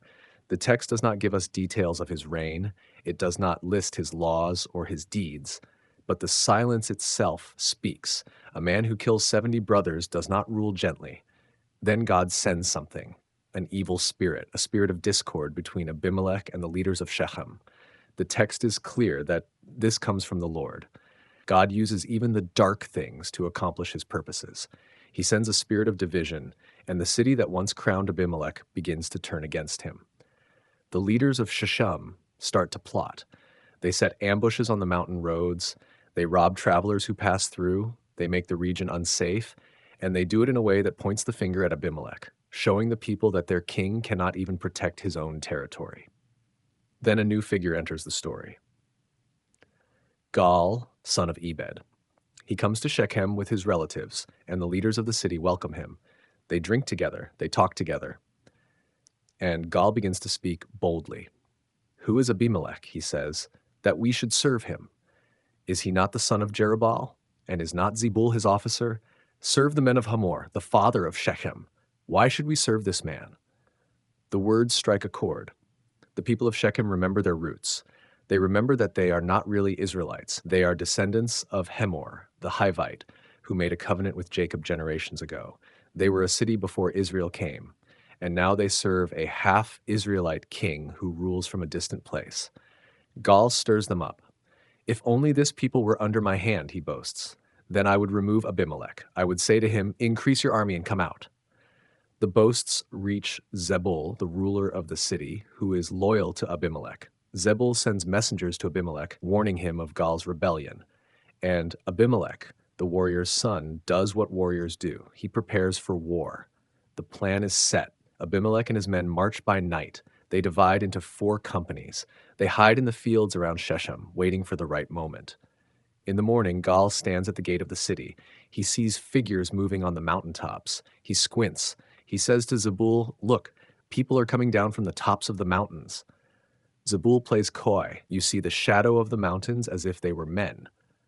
But Gaal insists, look over there, people are coming down from the heights, and one company is coming from the direction of the diviner's oak. Then Zebul drops the mask. Where is your mouth now? He sneers. You said, who is Abimelech that we should serve him? Are these not the people you despised? Go out now and fight with them.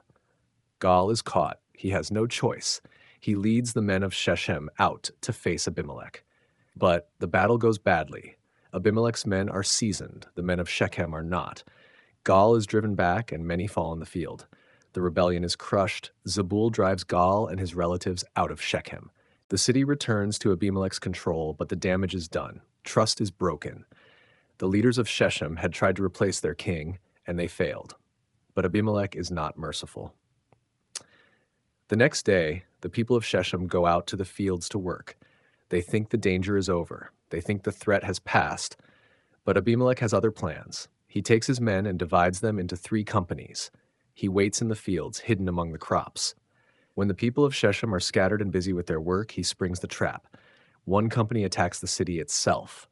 The other 2 fall on the workers in the fields. The slaughter is terrible. The city is taken.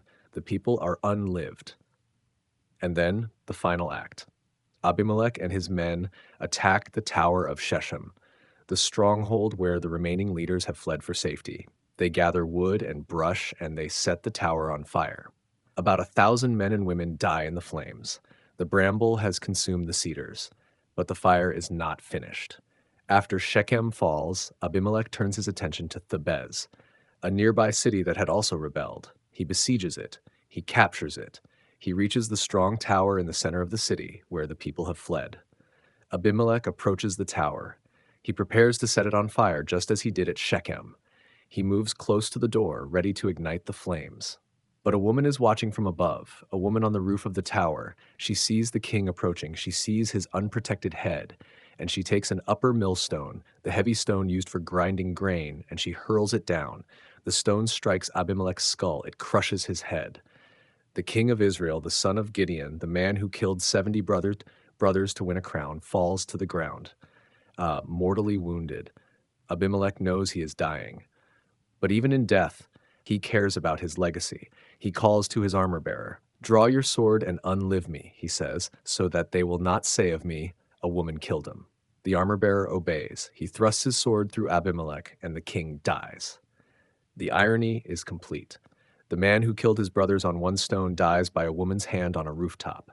The man who sought glory dies in shame. The man who wanted to be remembered as a king is remembered as a cautionary tale. When the men of Israel see that Abimelech is dead, they go home, each to his own place. The brief, bloody experiment with kingship is over, and the curse of Jotham is fulfilled. Fire came out of Abimelech and consumed the leaders of Shechem.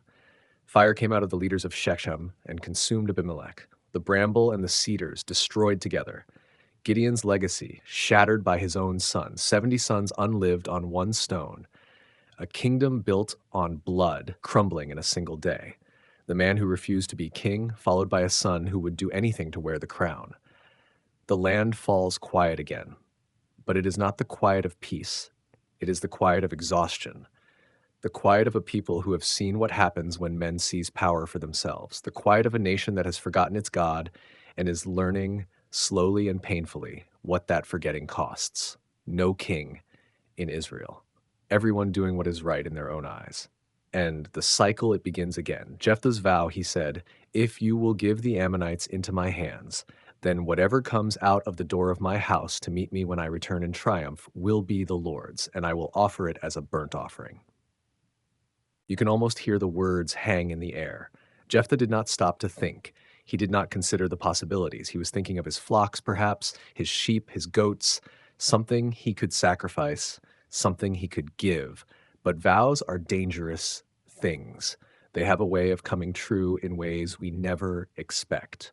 Jephthah crossed the Jordan. He marched against the Ammonites, and the Lord was with him. He struck them down from Aroer to the vicinity of Minnith, 20 towns in all, as far as Abel Keramim. It was a great victory. The Ammonites were subdued before Israel. The oppression ended. Jephthah returned home. He came to his house in Mizpah, his heart full of triumph. He had done what no one else could do. He had saved his people. The outcast had become the deliverer. And then the door opened. His daughter came out to meet him, his only child. She came with tambourines and dancing, celebrating her father's victory. She was young. She was joyful. She was the light of his life. Jephthah saw her, and his heart shattered. He tore his clothes. He cried out, "Oh no, my daughter! You have brought me down. You have brought disaster upon me. I have made a vow to the Lord that I cannot break." The words fell between them like a stone wall. The joy drained from her face. She understood. She knew what her father had promised, and she knew that he could not take it back. She said, "My father, you have given your word to the Lord. Do to me just as you have promised, because the Lord has given you victory over your enemies, the Ammonites." She asked only for one thing. "Let me go into the hills for 2 months with my friends. Let me weep with them, because I will never marry. I will never have a family. I will never know the life I dreamed of." Jephthah granted her request. She went with her companions to the mountains, and they wept together. They grieved for the life she would not have. They mourned the future that was taken from her. When the 2 months were over, she returned to her father, and he did what he had vowed to do. The text is spare here. It does not dwell on the moment. It does not describe the tears or the screams or the horror. It simply says he did to her as he had vowed. And then a quiet note, a custom in Israel. Each year, the young women of Israel would go out for 4 days to commemorate the daughter of Jephthah the Gileadite. That is all we are given. A brief mention, a small memorial, but it tells us something profound. She was remembered. Her story was not forgotten. The women of Israel honored her with their grief generation after generation. What are we to make of this story? It is one of the most difficult passages in all of Scripture, a story of victory and loss, of faith and foolishness, of triumph and tragedy all woven together. Jephthah won the battle. He saved his people, but he lost everything that mattered to him. Over the centuries, scholars have wrestled with these words. Some have tried to soften what happened. Perhaps, they suggest, Jephthah did not actually sacrifice his daughter. Many scholars believe the text does not support the literal reading. Perhaps instead she was dedicated to the Lord in some other way. Perhaps she lived a life of celibacy, serving in the tabernacle. Perhaps she was separated from her community, devoted to God but alive. The evidence they point to is real. The language around vows in ancient texts carries layers of meaning. Some scholars note that the text moves quickly past the moment itself, offering no description of what happened. They wonder if such silence might mean something beyond what the words seem to say. Yet, others read those same words and find them clear. The vow was burnt offering. He did to her as he vowed. The memorial the women kept each year, they point to it as proof of something final, something irreversible. This remains disputed. This is not settled ground. The passage sits at the edge of what we can know from the text alone, and thoughtful readers have landed on different sides of this line for generations. What we can say with certainty is this: Jephthah was a man of his time. He was a warrior, not a scholar. He was a man who had been rejected, cast out, forced to fight for everything he possessed. He understood that a vow carried weight.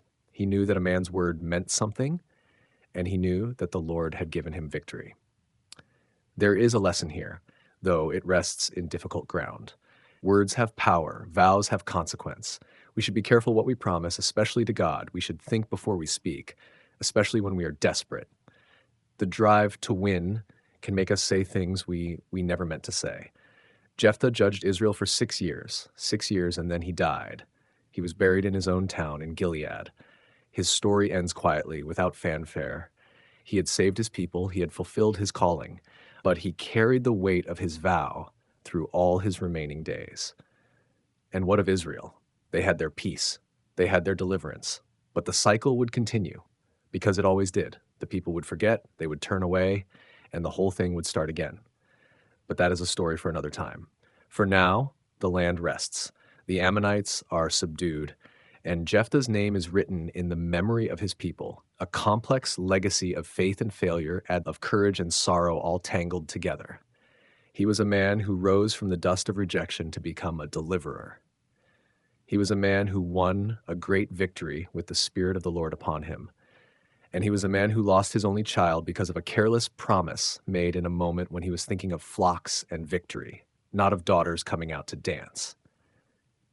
In the end, we remember him, and we remember her, the daughter who met her father with dancing and tambourines, whose future was taken from her by a vow made in haste. The women of Israel wept for her each year, and their tears kept her memory alive long after Jephthah himself had turned to dust. It is a strange thing, the way our greatest triumphs can become our deepest wounds. Jephthah won the battle and lost his heart. He came home in victory and left his home in mourning. The same day that brought him glory brought him ruin, and yet the story remains. It remains because it speaks to something true in the human heart. It remains because it asks us the hardest questions of all. What would we do in his place? What would we sacrifice to save the ones we love? And what happens when keeping our word comes at a cost we never imagined? Jephthah kept his word. The daughters of Israel remembered what it cost him. Ibzan, Elon, and Abdon and Hanaz. The text tells us Ibzan sent his 30 daughters outside his clan, married them to men from other tribes, other families, and he brought in 30 women from outside to marry his sons. Think about what that meant. In a time when tribes stayed separate, when suspicion ran deep between families and bloodlines, Ibzan was building bridges, marriage by marriage, alliance by alliance. He was weaving a web of connection that would make conflict between tribes harder, costlier, less likely. It was a different kind of leadership, not the flashy kind, not the kind that gets songs written about it or monuments raised in its honor, but it was leadership nonetheless, the slow, patient work of building peace through relationship. The text doesn't tell us about any great battles during Ibzan's time. No enemies defeated, no armies routed. And maybe that was the point. Maybe his greatest achievement was simply that there were no battles to record. He was buried in Bethlehem, the text notes, returned to the soil of his hometown. And with his passing, the thread of his alliances, those careful marriages, those deliberate connections, began to loosen. Then came Elon the Zebulunite. His name meant oak or terebinth, a tree known for its strength and longevity, and fittingly his time as judge lasted 10 years. 10 years of peace in the northern territory of Zebulun. The text gives us almost nothing else. No battles, no dramatic rescues, no great speeches, just a name, a tribe, and a number of years. But here's the thing about those sparse records. They tell us something important about how God worked. Not every deliverer needed to be a warrior. Not every judge needed to be a hero. Some were simply steady hands, people who kept the peace, maintained order, and gave the nation time to heal. Elon's 10 years might have been unremarkable in the grand sweep of Israel's story. But for the people who lived through them, they were years of ordinary life, years of planting and harvesting, years of children being born and grandparents passing on, years of weddings and festivals and quiet Sabbaths, years without the thunder of chariots or the screams of the wounded. That kind of peace is a gift.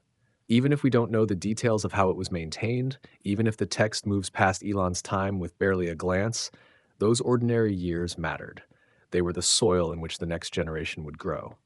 Elon was buried in Aijalon in the land of Zebulun, and the text moves on. Then came Abdon. Abdon, the son of Hillel from Pirathon in the hill country of Ephraim. His name meant servant or service. And like Ibzan before him, Abdon was marked by the size of his family. The text tells us he had 40 sons and 30 grandsons who rode on 70 donkeys. 70 donkeys. In our age, that might not sound impressive. But in the ancient world, donkeys were valuable assets, animals of burden, yes, but also symbols of status and wealth. A man whose family could field 70 donkeys was a man of considerable means. A man whose household could support 70 riders was a man of significant influence. Abdon judged Israel for 8 years, 8 years of peace, 8 years of stability, 8 years in which the sons and grandsons of this wealthy judge moved through the land, representing his authority, extending his reach. The mention of the donkeys tells us something else too. This was a time of plenty, a time when families could afford to raise animals and equip riders, a time of enough food, enough resources, enough stability to support a large and growing household. But beneath that surface of prosperity, something was shifting. The people had been drifting for decades now, since the days of Joshua, since the generation that had seen God's mighty works with their own eyes. The drift had been slow but steady. Each generation knew God a little less deeply than the one before. Each generation's commitment weakened just a little more. The judges held back the tide, Ibzan with his alliances, Elon with his steady presence, Abdon with his wealth and influence. Each of them, in their own way, kept Israel pointed in the right direction. But judges die. And when Abdon was buried in Pirathon in the land of Ephraim, the last of the minor judges was gone. The text gives us no dramatic farewell for him, no great eulogy, just the simple record: he died and he was buried in his own city. Here's what's easy to miss about these three quiet judges. In a book filled with thunder and blood and dramatic reversals, their stories take up barely a handful of verses. Ibzan gets 2, Elon gets 2, Abdon gets 3, 7 verses total for 25 years of leadership. But those 25 years were years of rest, 25 years without foreign oppression, 25 years without enemy armies marching through the land, 25 years for families to grow, for fields to be planted, for children to learn the stories of their people. The text doesn't say that Israel was faithful during those years. It doesn't say they followed God wholeheartedly. In fact, the silence on that front is telling. These judges held the nation together, but they couldn't change its heart. The drift continued, slowly, quietly, like a boat slipping its moorings, inch by inch, until one day the current catches and the boat is gone. And that's the shadow that hangs over these quiet years. The peace was real. The rest was real. But beneath the surface, the old patterns were forming again. The people were forgetting again. And when the next crisis came, when the Philistines rose to power and Israel faced its longest and most brutal oppression yet, there would be no judge ready to step forward. Not yet. The text says that after Abdon, Israel again did evil in the sight of the Lord. Again. That word carries the weight of the whole cycle, every time, every generation. The same pattern, repeating like a heartbeat: sin, suffering, cry, salvation, rest, forgetting. But that story belongs to another time. For now, the land still rests. The peace holds. And 3 quiet judges, a man of alliances, a man of steady presence, and a man of wealth, have given their people 25 years of ordinary life. In a story so often marked by extraordinary events, those ordinary years stand as their own kind of miracle. The gift of enough, the gift of quiet, the gift of days that pass without terror, nights that close without fear, and children who grow up knowing only peace. Ibzan, Elon, Abdon. Their names are barely a whisper in the sacred text, but the rest they brought was real, and the years they gave were precious, even if the people who received them didn't fully understand what they had been given. The land was quiet, for now. Samson's birth. After Abdon's long rule came to an end, the land slipped once more into the old patterns. The new generation turned from the path their fathers had walked. They bowed to the gods of the fields and the valleys around them. The Philistines rose in the west, along the great sea. They were a strong and organized people, with iron weapons and war chariots that gleamed in the sun. The tribes of Israel, scattered and divided, had no answer for such power. City by city, village by village, the Philistines pressed in. They took the lowlands, they took the trade routes, they took the harvests. In the hill country of Zorah, in the territory of Dan, there lived a man named Manoah. He was a simple man, a farmer, one of the many who worked the rocky soil and prayed for rain. His wife could not bear children. Year after year, she waited. Year after year, hope faded like the light at sunset. But the Lord had not forgotten her. an angel appeared to her while she was alone in the fields. His presence filled the space around her with a weight she had never felt before. He did not speak as ordinary men speak. His voice carried the echo of something ancient, something that belonged to realms beyond dust and stone. "Now therefore be careful," he said. "Drink no wine or strong drink, and eat nothing unclean. For you shall conceive and bear a son.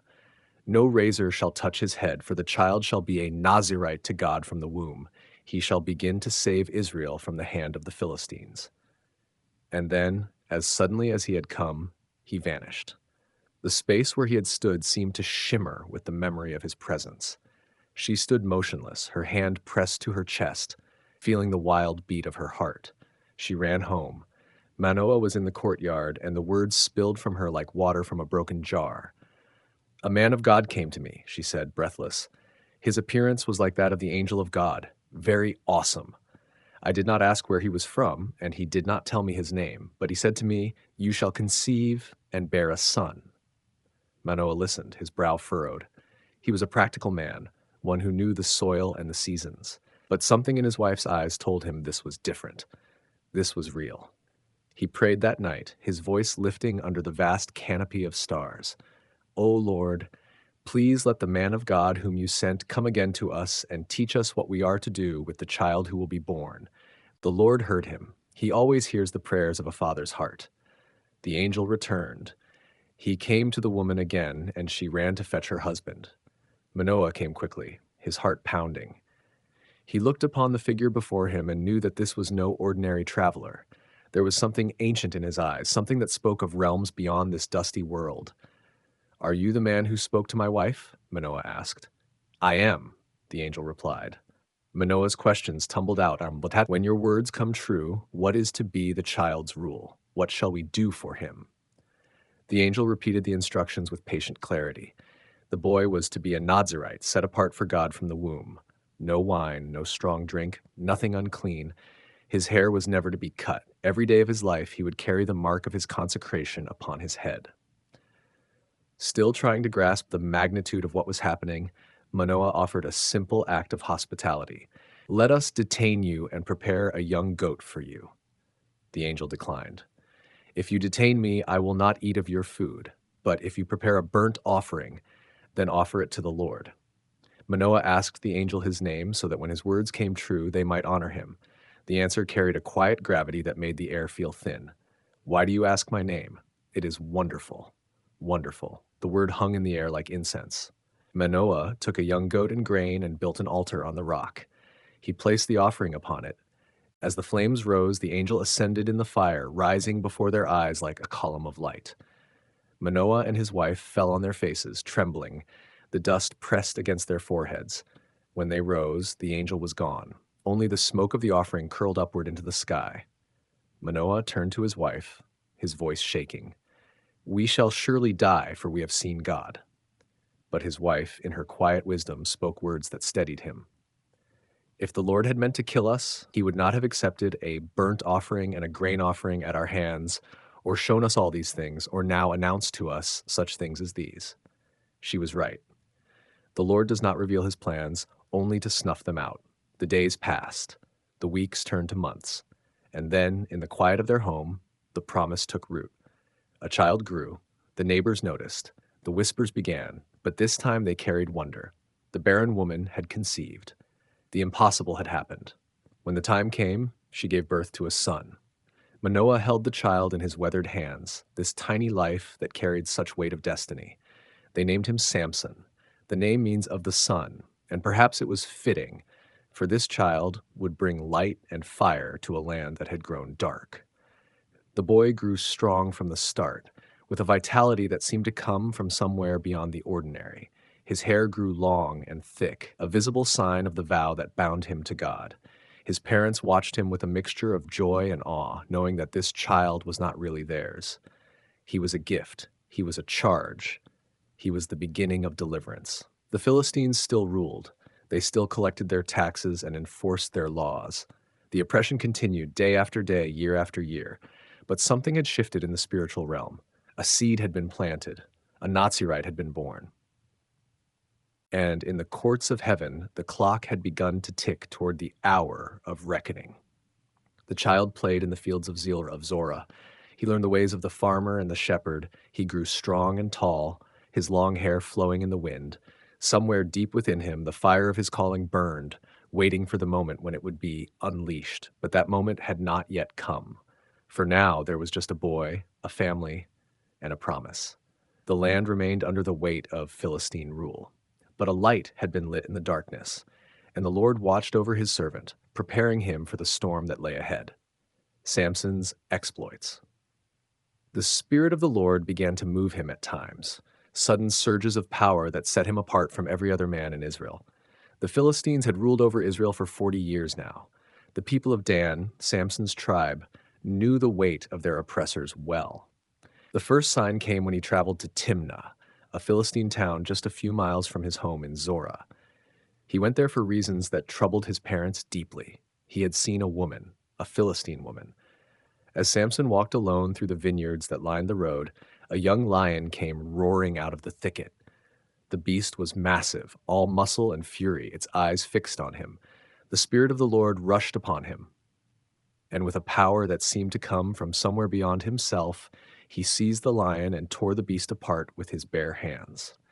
Later, when he returned to Timnah for the wedding feast, he turned aside to look at the remains. In the carcass, bees had made honey. The wedding feast lasted 7 days. On the first day, Samson made a bet with 30 men gathered there. "Let me tell you a riddle," he said. "If you can solve it within these 7 days, I will give you 30 linen garments and 30 sets of clothes. But if you cannot solve it, you will give me the same." Then he spoke. Out of the eater came something to eat. Out of the strong came something sweet. They could not answer. They approached his new wife with threats. They told her that if she did not get the answer from Samson, they would burn her and her father's house to the ground. She wept before him, pressing him for the secret. Finally, exhausted by her tears, he told her. She told the men. That evening, as the sun was setting on the final day of the feast, the 30 men came to Samson with triumphant smiles. "What is sweeter than honey?" they asked. "What is stronger than a lion?" Samson understood at once. The Spirit of the Lord rushed upon him again. He went down to Ashkelon, a Philistine city. There he struck down 30 men, took their garments, and gave them to the men who had solved his riddle. Then he went back to his father's house, burning with anger at the betrayal. The woman he had married was given to one of the men who had attended the feast. Sometime later, during the wheat harvest, Samson decided to visit his wife. He brought a young goat as a gift, but her father stopped him at the door. Samson's rage returned. He went out and caught 300 foxes. He tied torches to their tails, lit the torches, and sent the foxes running through the standing grain of the Philistines. The fields burned. The vineyards burned. The olive groves burned. Everything burned. When the Philistines asked who had done this, they learned it was Samson, because his wife had been given to another. They came to her and her father's house and burned them both. Samson's anger deepened. "If this is how you act," he said, "then I swear I will take revenge on you." He struck them down with great slaughter. Then he went down and stayed in a cave in the rock of Etam. The Philistines came up and spread out in Judah, settling near Lehi. The men of Judah asked them, "Why have you come up against us?" The Philistines answered, "We have come to take Samson prisoner, to do to him as he did to us." 3,000 men of Judah went down to the cave and said to Samson, "Do you not know that the Philistines rule over us? What have you done to us?" Samson replied, "I merely did to them what they did to me." They said, "We have come to tie you up and hand you over to the Philistines." Samson agreed, but made them swear they would not kill him themselves. They bound him with 2 new ropes and led him up from the cave. As they approached Lehi, the Philistines came shouting to meet him. The Spirit of the Lord rushed upon him.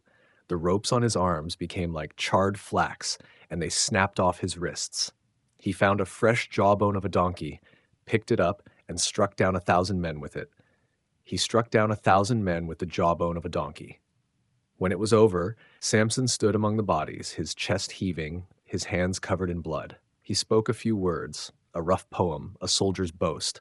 With the jawbone of a donkey, heaps upon heaps. With the jawbone of a donkey, I have struck down 1,000 men. He threw the jawbone aside and named the place Ramath Lehi, which means Jawbone Hill. But the thirst came quickly.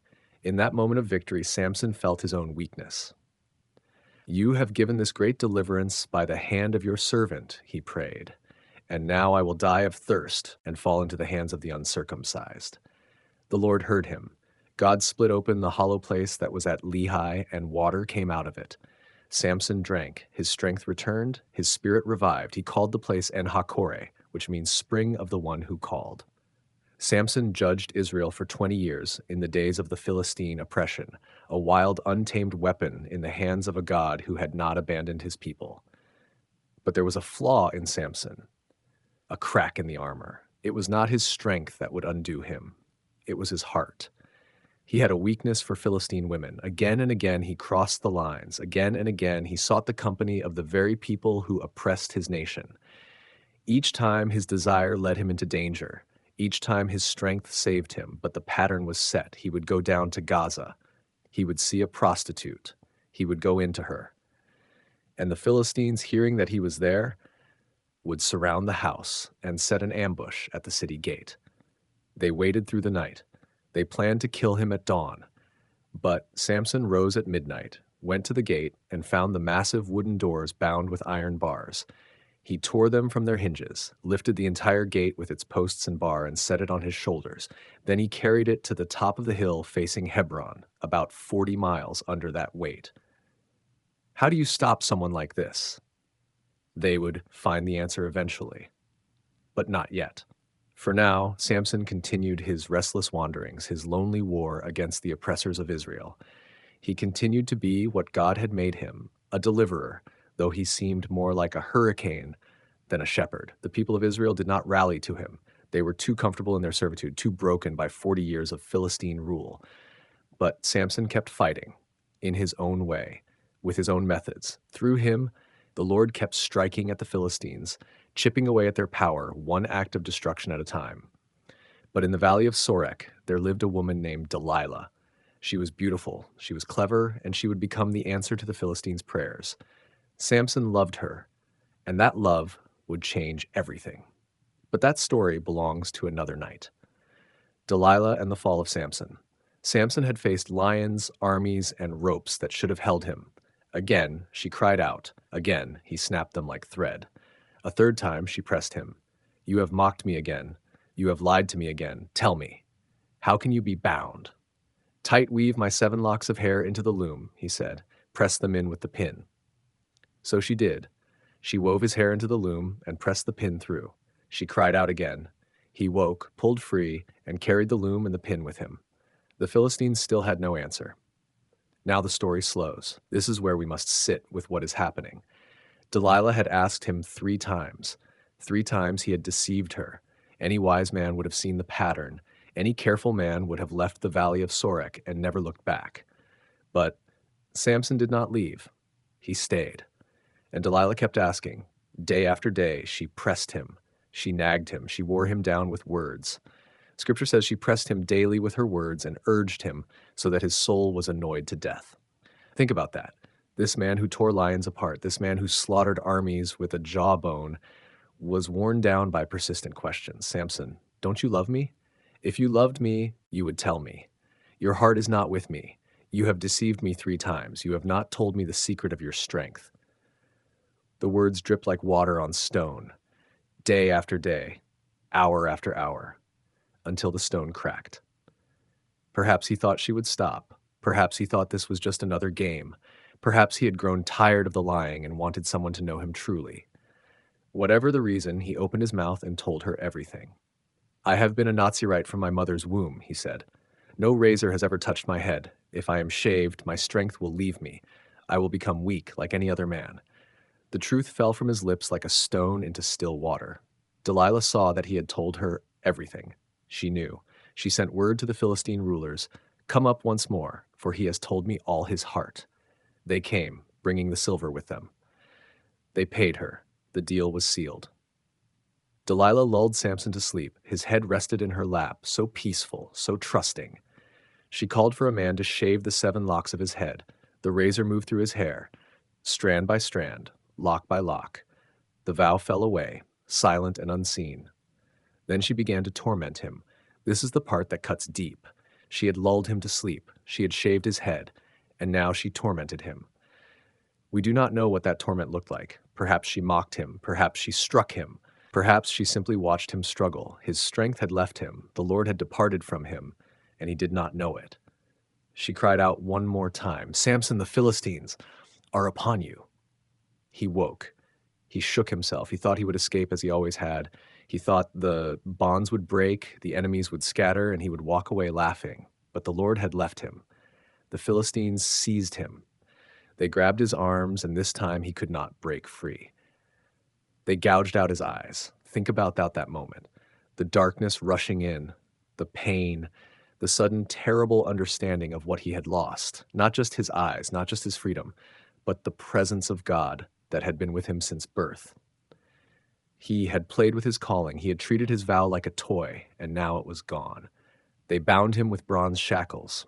They led him to Gaza, the city where he had once carried away its gates. Now he entered it blind and broken. They put him in prison. They set him to grinding grain. The strong man, the Nazirite, the one who had been set apart from the womb, now turned a millstone like a donkey, around and around and around, day after day. The Philistines celebrated. Their god Dagon had delivered their enemy into their hands. They gave thanks. They feasted. But something was changing in the darkness. Samson's hair began to grow. Strand by strand, the vow was returning, and in the silence, a man who never prayed was learning to pray. The strong man had been broken. The proud man had been humbled. The one who took his calling lightly now knew its weight. He grinds grain. He feels the stone turn. He remembers the lion he tore apart. He remembers the jawbone and the 1,000 men. He remembers the gates of Gaza on his shoulders. He remembers Delilah's lap, her voice, her questions. He remembers telling her everything. And now, in the silence of his blindness, he understands what he could not see before. His strength was never his own. His power was never in his arms or his hair. It was in the covenant. It was in the vow. It was in the God who had set him apart before he was born. He had traded that for a woman's smile. He had traded it for a moment of trust, and he lost it all.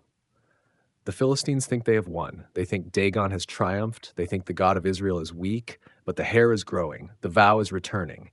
And the story is not finished with Samson yet. He stumbles through the dark, grinding grain, waiting. He does not know what will happen. He does not know if God will ever use him again, but he hopes. That is the quietest part of this story. Not the betrayal, not the blindness, not the fall, but the hope that flickers in the darkness of that prison.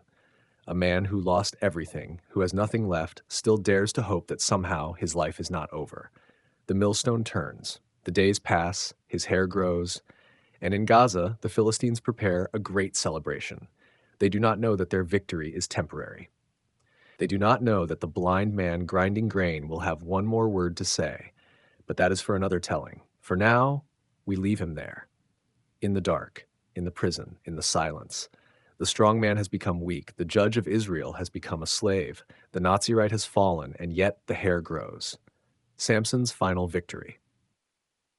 In the temple of Dagon, the Philistines gathered to celebrate. Their great enemy was broken, blinded, grinding grain in a prison cell. The God of the Philistines had proven stronger than the God of Israel, or so they believed. They filled the temple with thousands of people, rulers and common folk alike. The music played, the wine flowed, the mocking began. Samson stood in the center of the temple, his hair grown long once more. No one noticed. The guards did not see what was happening. His hair had been growing in the darkness, quiet and steady, unobserved by any eye. The Nazirite vow, broken and abandoned, was beginning again. Not through his choice, not through his planning, simply through time passing in a prison cell. His strength returned with each strand. The boy who was set apart from birth was becoming dangerous again. A young man led Samson to the pillars that held up the temple roof. The guards wanted him to perform, to amuse the crowd with displays of his remaining strength. They did not understand what was about to happen. They did not see the prayer forming in his heart. Samson reached out and grasped the pillars, one hand on each side. His fingers found the stone, his palms pressed against the weight of the entire structure. Then he prayed, Not for glory, not for revenge, though he had reason for it. He prayed for the Lord to remember him. He prayed for strength one final time. He prayed that his death would mean something, that it would deliver his people. The prayer was desperate and simple. A blind man in darkness asking God to use him one last time. Samson pushed, the pillars cracked, the roof shifted.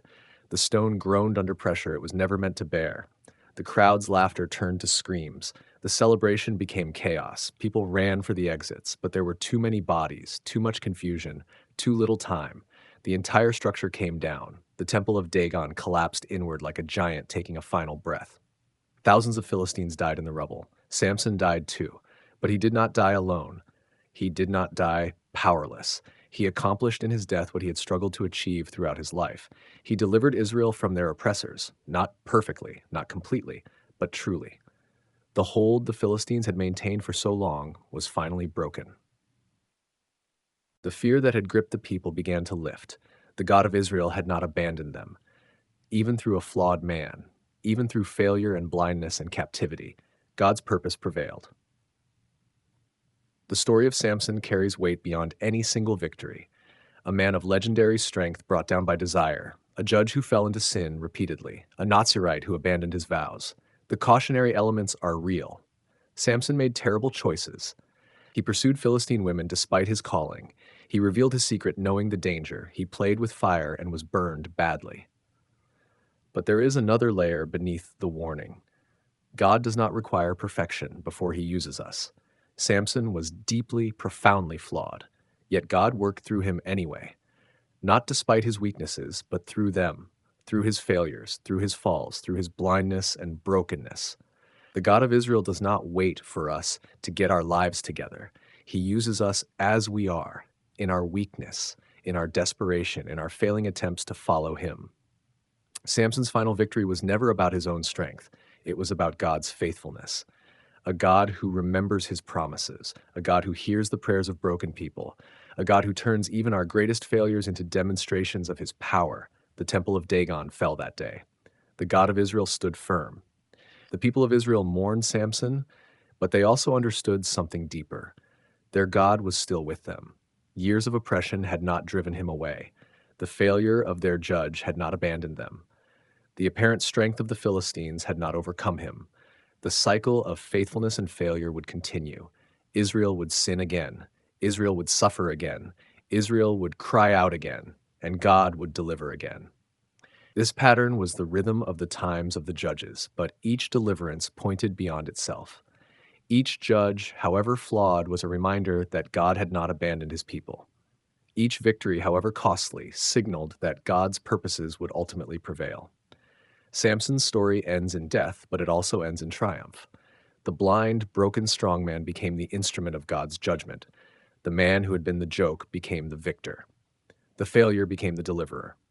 Between Zorah and Eshtaol, they buried his body. The people who laid him to rest remembered his exploits.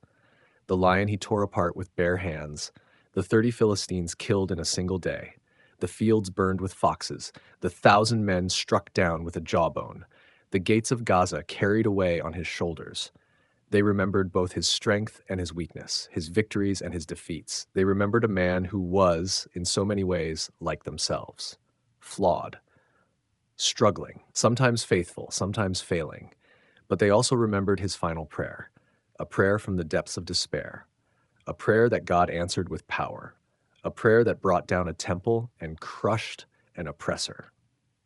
The story of Samson teaches that our lives are not finished until God says they are finished, that our failures do not define our entire existence, that our mistakes do not disqualify us from God's purposes, that he can use us in ways we cannot imagine, even when we have given up on ourselves.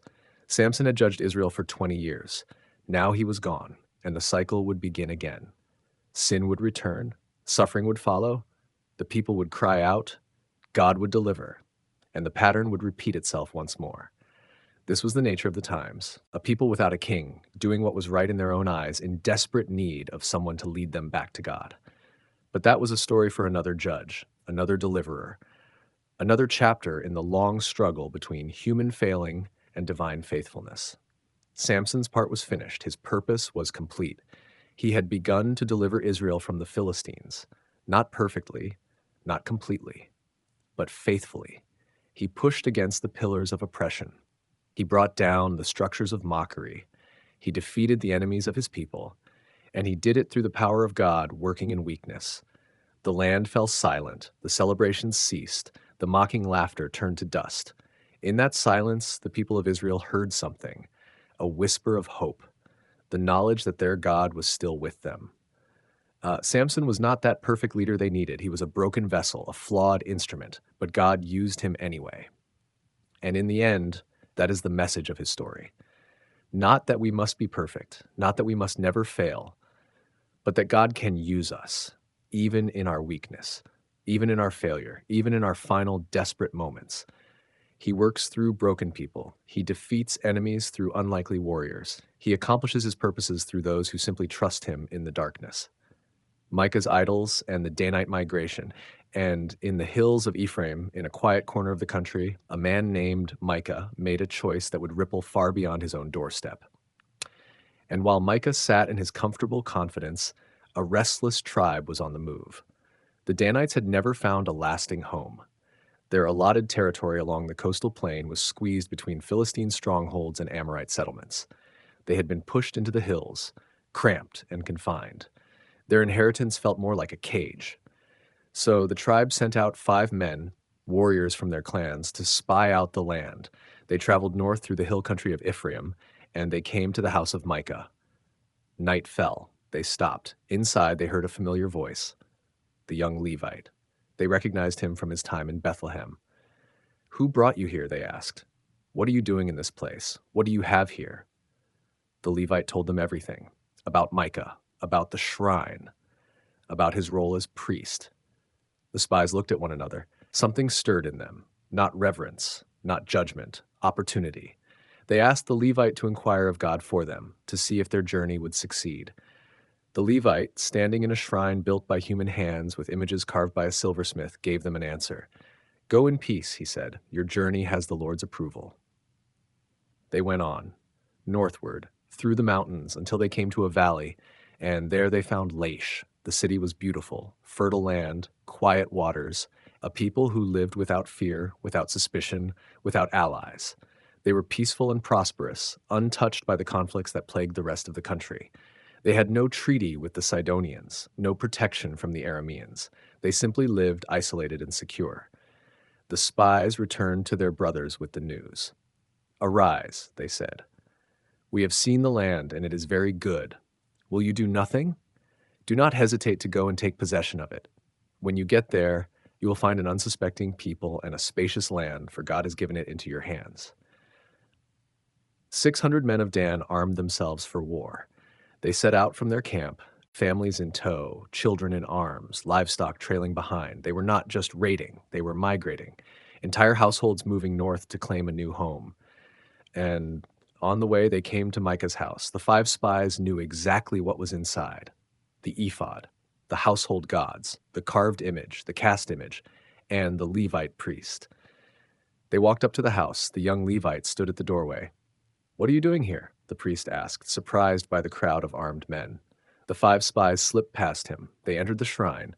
They took the idols, the ephod, the household gods. The priest stood frozen. "Don't say a word," the men told him. "Come with us. Be our father and our priest. Is it better for you to serve one man's household or to be priest for a whole tribe in Israel?" The Levite's heart stirred. A whole tribe, a larger purpose, a greater honor. He took the idols. He took the ephod. He took the household gods. And he walked out of Micah's house, joining the company of Dan. The procession moved on. Families, warriors, children, livestock, and a stolen priest carrying stolen gods. But Micah had seen everything. He gathered his neighbors, and they pursued the Danites. They caught up with them, shouting from a distance. The Danites turned. "What's the matter with you?" they called back. Micah's voice cracked with desperation. "You took the gods I made," he said, "and my priest. What do I have left?" "How can you ask? What's the matter with you?" The Danites stepped closer. Their hands rested on their weapons. "Don't argue with us," they warned, "or some of our angry men will attack you, and your family will lose your lives." Micah looked at the armed men before him. 600 warriors. His neighbors were farmers, not soldiers. He had no choice. He turned back. He went home to his empty shrine, his stolen gods, his vanished priest. And the Danites continued north. They came to Laish, the peaceful city, the unsuspecting people. They struck without warning, and the city fell. They burned it to the ground. They rebuilt it on the same site, and they named it Dan, after their ancestor, the son of Jacob. The Levite they had taken became their priest. Jonathan, son of Gershom, son of Moses, a lineage that should have carried the weight of sacred history. But here in this new city, he served before an idol that had been carved by a silversmith and stolen from a man who had built his own altar. The Danites set up the carved image, and there in their new home, they worshipped something that was not the Lord. Meanwhile, in the hill country of Ephraim, Micah sat in his empty house. His silver was gone, his gods were gone, his priest was gone. He had wanted to feel close to God, and he had ended up with nothing at all. But the story was not over, because the shrine of Micah had planted a seed, and that seed would grow roots that spread through the whole land of Israel. Idolatry was no longer a distant temptation from foreign nations.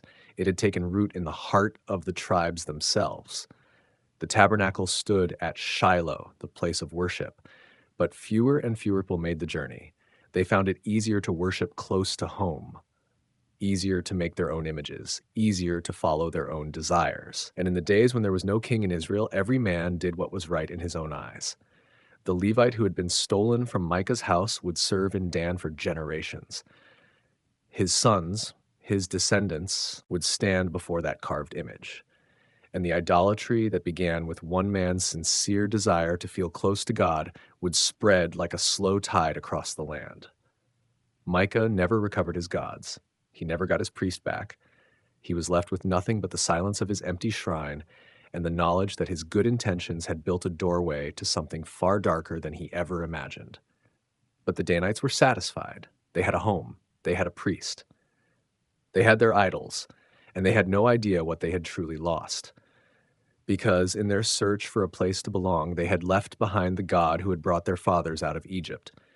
They had traded the presence of the Almighty for a piece of carved metal, and in doing so, they had set a pattern that would echo through the generations.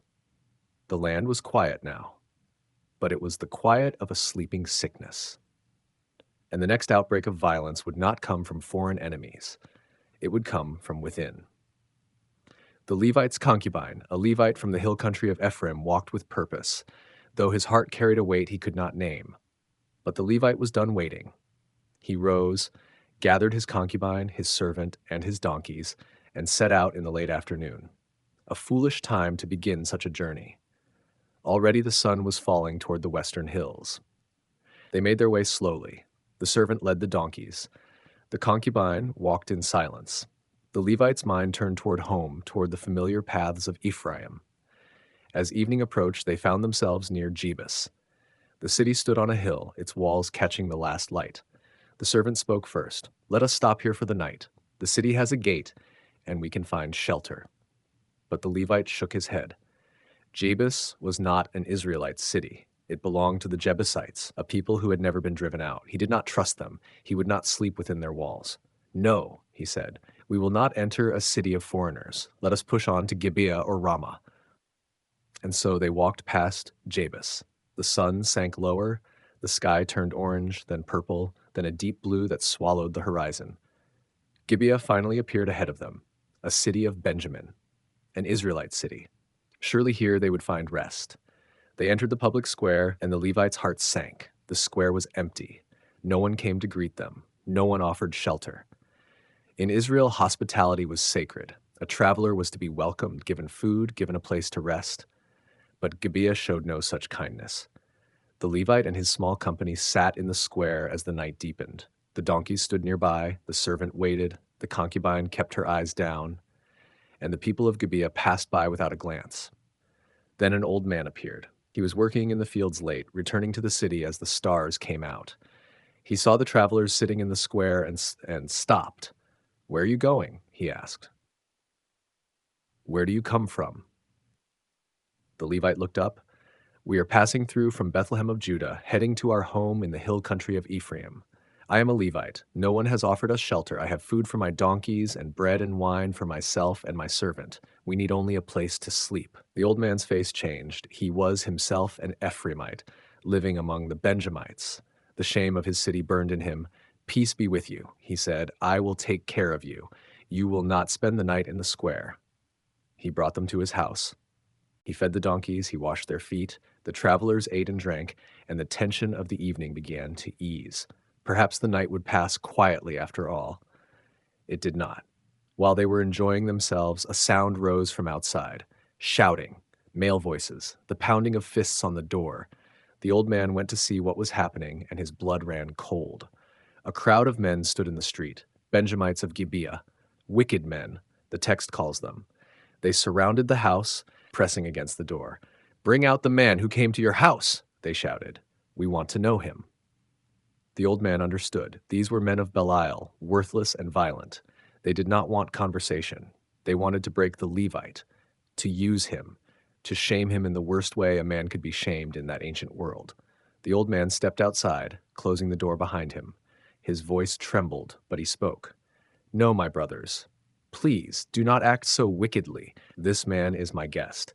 Do not do this vile thing. Here, take my daughter. She is a virgin. Take her and do what you will, and take this man's concubine.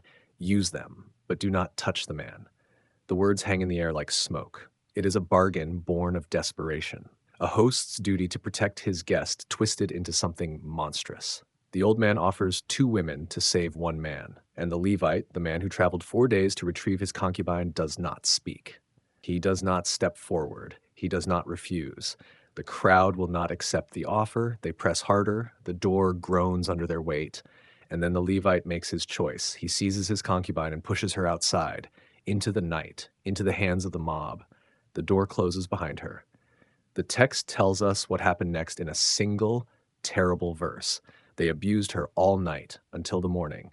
The men of Gibeah took turns with her, using her body until the first light began to gray the sky. And then, when they were done, they let her go. She staggered back toward the house, the door where she had been pushed out, the place where the man she belonged to had chosen to stay safe. She fell at the threshold. Her hand reached for the door, and there she collapsed. Dawn came. The Levite rose. He opened the door to continue his journey home, and there she was, his concubine, lying at the doorstep. Her hand on the threshold, he spoke to her. "Get up, let us go." No answer. He bent down. Her body was cold. She had died at the entrance to the only shelter she had known that night. The Levite looked at her. Did he feel guilt? Did he feel rage? The text does not say. It only tells us what he did next. He lifted her body and placed it on his donkey. He turned toward home. The road stretched long and dusty before him, just as it had 4 days ago. But now the journey was different. He carried death with him. When he reached his house in Ephraim, he took a knife. He cut her body into 12 pieces, and he sent those pieces to every tribe of Israel. A message written in flesh, a summons that no one could ignore. The nation would see what happened in Gibeah. They would see what the Benjamites had done, and they would have to decide what kind of people they were. But that is a story for another telling. For now, the Levite stands in his house. His hands are stained. His concubine's body is gone, scattered across the land. The silence of his home presses in on him. And somewhere far away in the city of Gibeah, the men who did this thing are waking to a new day, unaware that their world is about to end. The road that began with a man walking south to retrieve his wife now ends with a nation walking toward war. No one knows it yet, but the pieces are already in motion. The blood has already been shed, and the cry of a woman who died at a doorstep echoes across the hills of Israel, waiting for someone to hear. Civil war and the days without a king. God's answer was the same: go up tomorrow. And so on the 3rd day, Israel set an ambush. Here is where the story takes its sharpest turn. The men of Benjamin, emboldened by 2 victories, came out of Gibeah with confidence. They did not know that 10,000 Israelites had slipped behind the city during the night. They did not know that the main army would retreat again, drawing them away from their defenses. When the Benjamites pursued the fleeing Israelites, the ambush force rose from the shadows. They took Gibeah by the sword. Smoke rose from the city as it burned. The Benjamites turned to see their refuge destroyed, and panic swept through their ranks. The trap closed. The men of Benjamin fled toward the wilderness, but the Israelites pursued them relentlessly. The left-handed slingers, once the pride of Benjamin, fell one by one. The tribe that had been the smallest in Israel but the fiercest in battle was being erased from the earth. By the end of that day, 25,000 Benjamite swordsmen lay dead. The survivors, 600 men, fled to the rock of Rimmon, where they hid in the caves for 4 months. Israel's army turned back. They burned Gibeah. They burned the surrounding cities. They put to the sword every living thing in the towns of Benjamin, from the largest city to the smallest village. They killed the cattle. They burned the fields. When it was done, they counted, and the count was a wound that would not heal. Benjamin was gone. Only 600 men remained, hiding in the wilderness, and not one woman had survived. The men of Israel gathered at Mizpah again, but this time there was no righteous fire in their eyes, only ashes. They wept bitterly, the same men who had sworn vengeance weeks before. They wept because they had done what they set out to do, and the doing of it had broken them. Then they realized something terrible. They had made a vow. In their anger before the battle, they had sworn an oath. Cursed be anyone who gives a wife to a Benjaminite. It had seemed reasonable at the time, a way to punish the tribe that had sheltered evil. But now that the tribe was nearly gone, the vow stood like a wall between Benjamin and its survival. How could Benjamin continue? How could the tribe endure if no one could give their daughters to the 600 survivors? The elders of Israel wrestled with the problem. They could not break their own oath, but they could find a loophole. They remembered Jabesh Gilead. In the fury of the campaign, when they had called all Israel to arms, the people of Jabesh Gilead had not come. They had stayed home, indifferent to the crisis. It was a small failure, a quiet sin amid the loud ones. But it was enough. Israel sent 12,000 soldiers to Jabesh Gilead. The order was swift and brutal. Strike down the inhabitants, both men and women, but spare the young women who had not known a man. 400 virgins were found and brought back to the camp. It was not enough. 400 brides for 600 men. Still, the survivors at Rimmon lacked wives. So the elders gave the remaining Benjamites permission to do something that would have been unthinkable a generation earlier. Go to the vineyards at Shiloh, they said, and hide among the vines. When the young women come out to dance at the annual festival, take for yourselves wives from among them. And so it happened. The daughters of Shiloh danced as their mothers had danced, as their daughters would one day dance. And from the vineyards, the men of Benjamin emerged and took them. The tribe survived, the tribe endured, but the cost was written into its very soul. The book closes with its final refrain, a sentence that hangs over the entire story like a heavy cloud. In those days, there was no king in Israel. Everyone did what was right in his own eyes. Look at what that freedom produced. Look at the path from the first small compromise to this final horror. A Levite who gave up his concubine to save himself. A tribe that protected wickedness for the sake of loyalty. An army that annihilated its brothers and then scrambled to patch the wound. Young women taken by force to preserve a tribe that had chosen destruction. No king, no leader, no one to say, this is wrong, stop. No one with the authority to draw a line that no one could cross. Everyone did what was right in his own eyes, and the eyes of men, when left to their own devices, see what they want to see. The story of the judges ends here, not with triumph, but with a question. The cycle of sin and deliverance had spun so many times. Othniel, Ehud, Deborah, Gideon, Jephthah, Samson, each deliverance a temporary patch on a wound that kept reopening.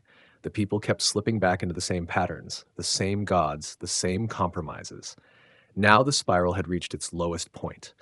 Israel had fought itself. Israel had destroyed a tribe. Israel had broken its own vows and bent its own rules to survive the consequences.